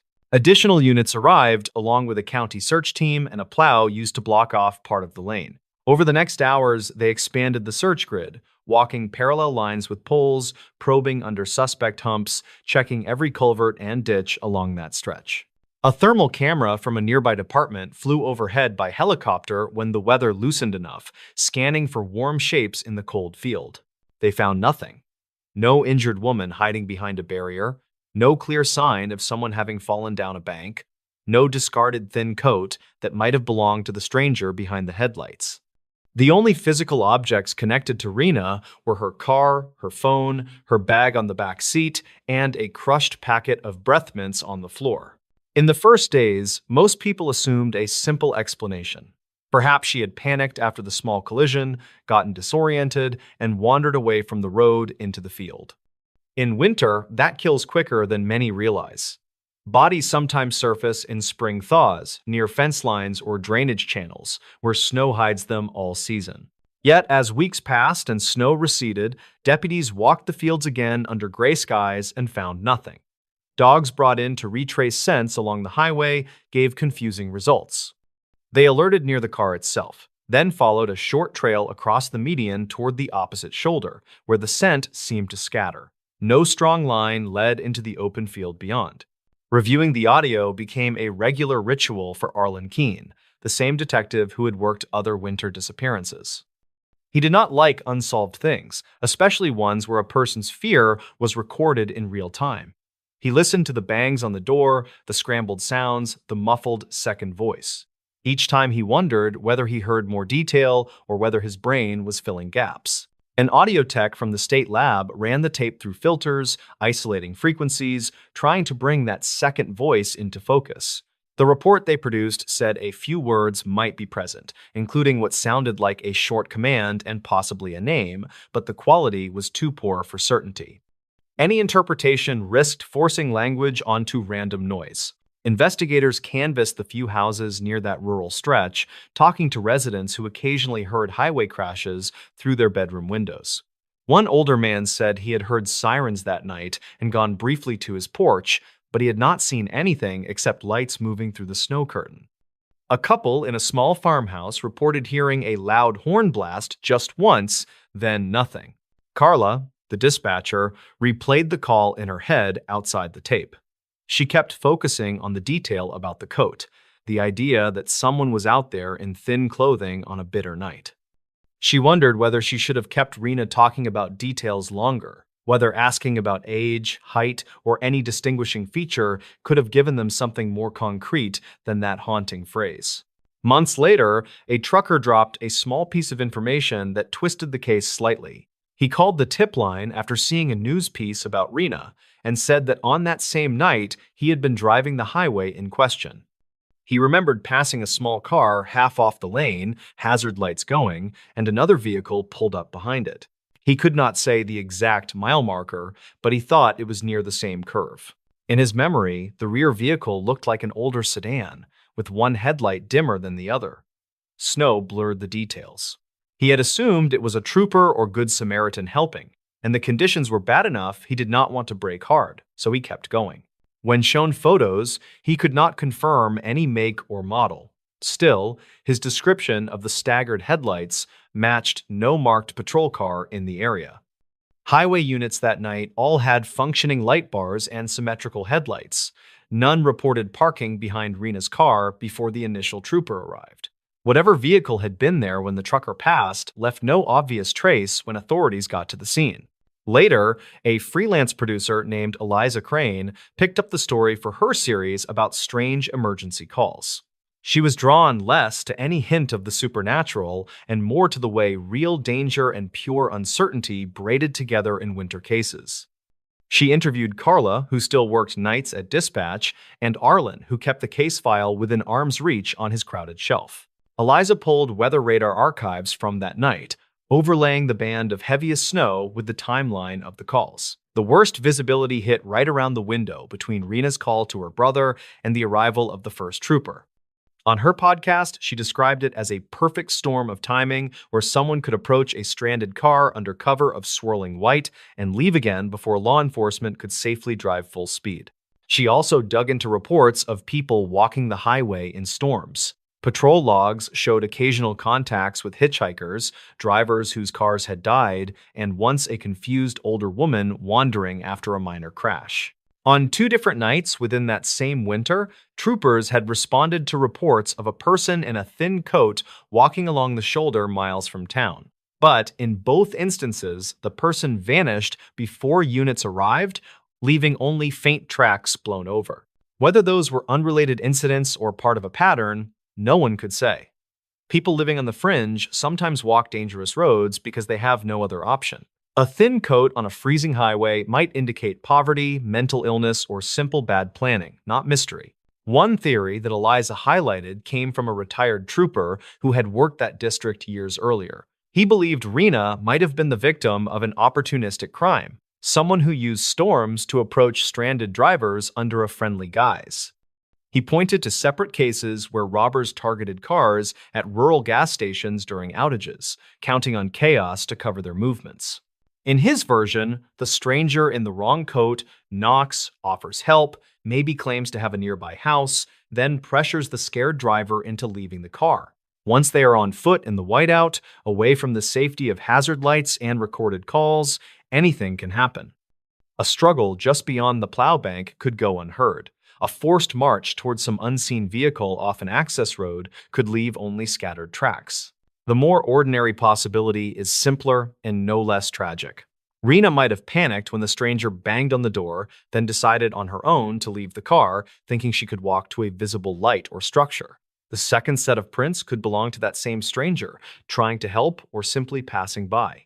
Somewhere in that churned patch near the median, the combination of fear, cold, and confusion might have pulled her off in a direction searchers did not later cover thoroughly. Without a body, without a confession, without clear video, no single explanation satisfies everyone.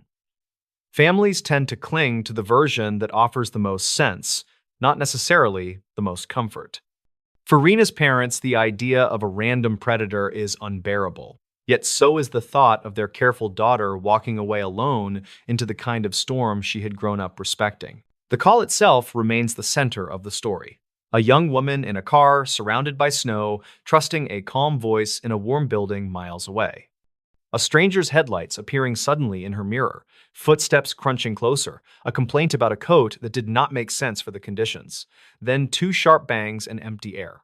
In the years since, dispatcher training in that county uses Rena's case as a reminder that even clear instructions cannot control what happens outside the line. They emphasize keeping callers on as long as possible, probing for small details, coaxing out bits of description that might matter later. They teach new hires to carry these voices carefully, knowing some will never get closure. The highway still runs through those fields, now with slightly taller guardrails and brighter reflective markers along the curve. On winter nights, plow drivers sometimes glance at the spot where Rena's car once sat, watching their own headlight beams bounce off the high snowbanks. Every so often, someone leaving a flower or small cross appears in the frozen ditch, a quiet marker drivers notice only in warmer months. Officially, the file remains open, classified as a missing person case with suspicious circumstances. Off the books. Among the people who heard her last words live or replayed them in dark rooms afterward, it sits in a different category. It is the story they think about when storms roll in and phones ring with scared voices describing spinning headlights and vanishing lines on the road. She called 911 from a snowy highway, her words cutting through static and wind for a brief, fragile span. Then there was silence, a running engine, two sets of footprints fading into a churned patch of snow, and questions that still hang over that curve whenever winter returns. In this new story, this photo was taken minutes before everything stopped. The historical records from 1986 describe a quiet coastal village where time seemed to simply stand still one day. This specific case reminds local residents that a single photograph can hold more weight than 1,000 spoken and written words. Barnaby Kroll was a 48-year-old archivist who spent his quiet days organizing dusty documents for the town society.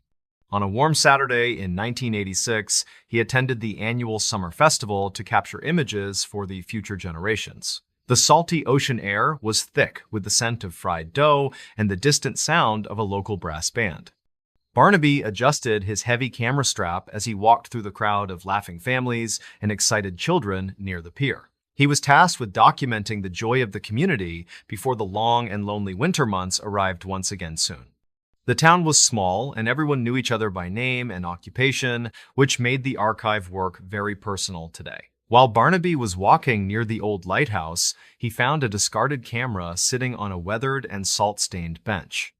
The camera was an expensive model that seemed out of place in such a humble and quiet little fishing village community. He picked up the heavy device and noticed that the film counter was currently sitting on the very last available frame. Barnaby decided to take one final photo of the harbor to finish the roll before trying to find the rightful owner. He looked through the glass viewfinder and saw the entire town square filled with people who were suddenly and completely silent. The brass band had stopped playing, and the children were no longer running around the bright and colorful carnival games nearby. Barnaby pressed the shutter button and heard a sharp and metallic sound that echoed across the empty and very still harbor. The air became cold, and the vibrant colors of the festival seemed to fade into a dull and muted shade of gray. Barnaby looked around, but he could not find a single person who was moving or breathing in the entire town square. He walked toward the center of the crowd and reached out to touch the shoulder of a man named Thaddeus Thorne. Thaddeus was the local police chief, and he was frozen in place while holding a half-eaten hot dog in hand. The chief felt cold like a statue made of marble, and his eyes were fixed on a point far out at. Barnaby felt a surge of panic as he realized that the world had stopped moving the moment he took that photograph. He clutched the mysterious camera to his chest and began to run toward his office at the Historical Society building nearby. The building was a 3-story brick structure that had served as the local library and archive center for over 50 years. Barnaby fumbled with his keys and entered the dark room, which was located in the quiet and very dusty basement of the building. He worked quickly to develop the film from the camera because he needed to see what the image actually captured that day. The chemicals smelled strong, and the red light cast long and dancing shadows against the damp and peeling walls of the room. As the final image began to appear on the paper, Barnaby saw something that defied every law of physics and logic. The photo did not show the people of 1986, but instead showed a town that was completely and utterly. The buildings were all crumbled, and the harbor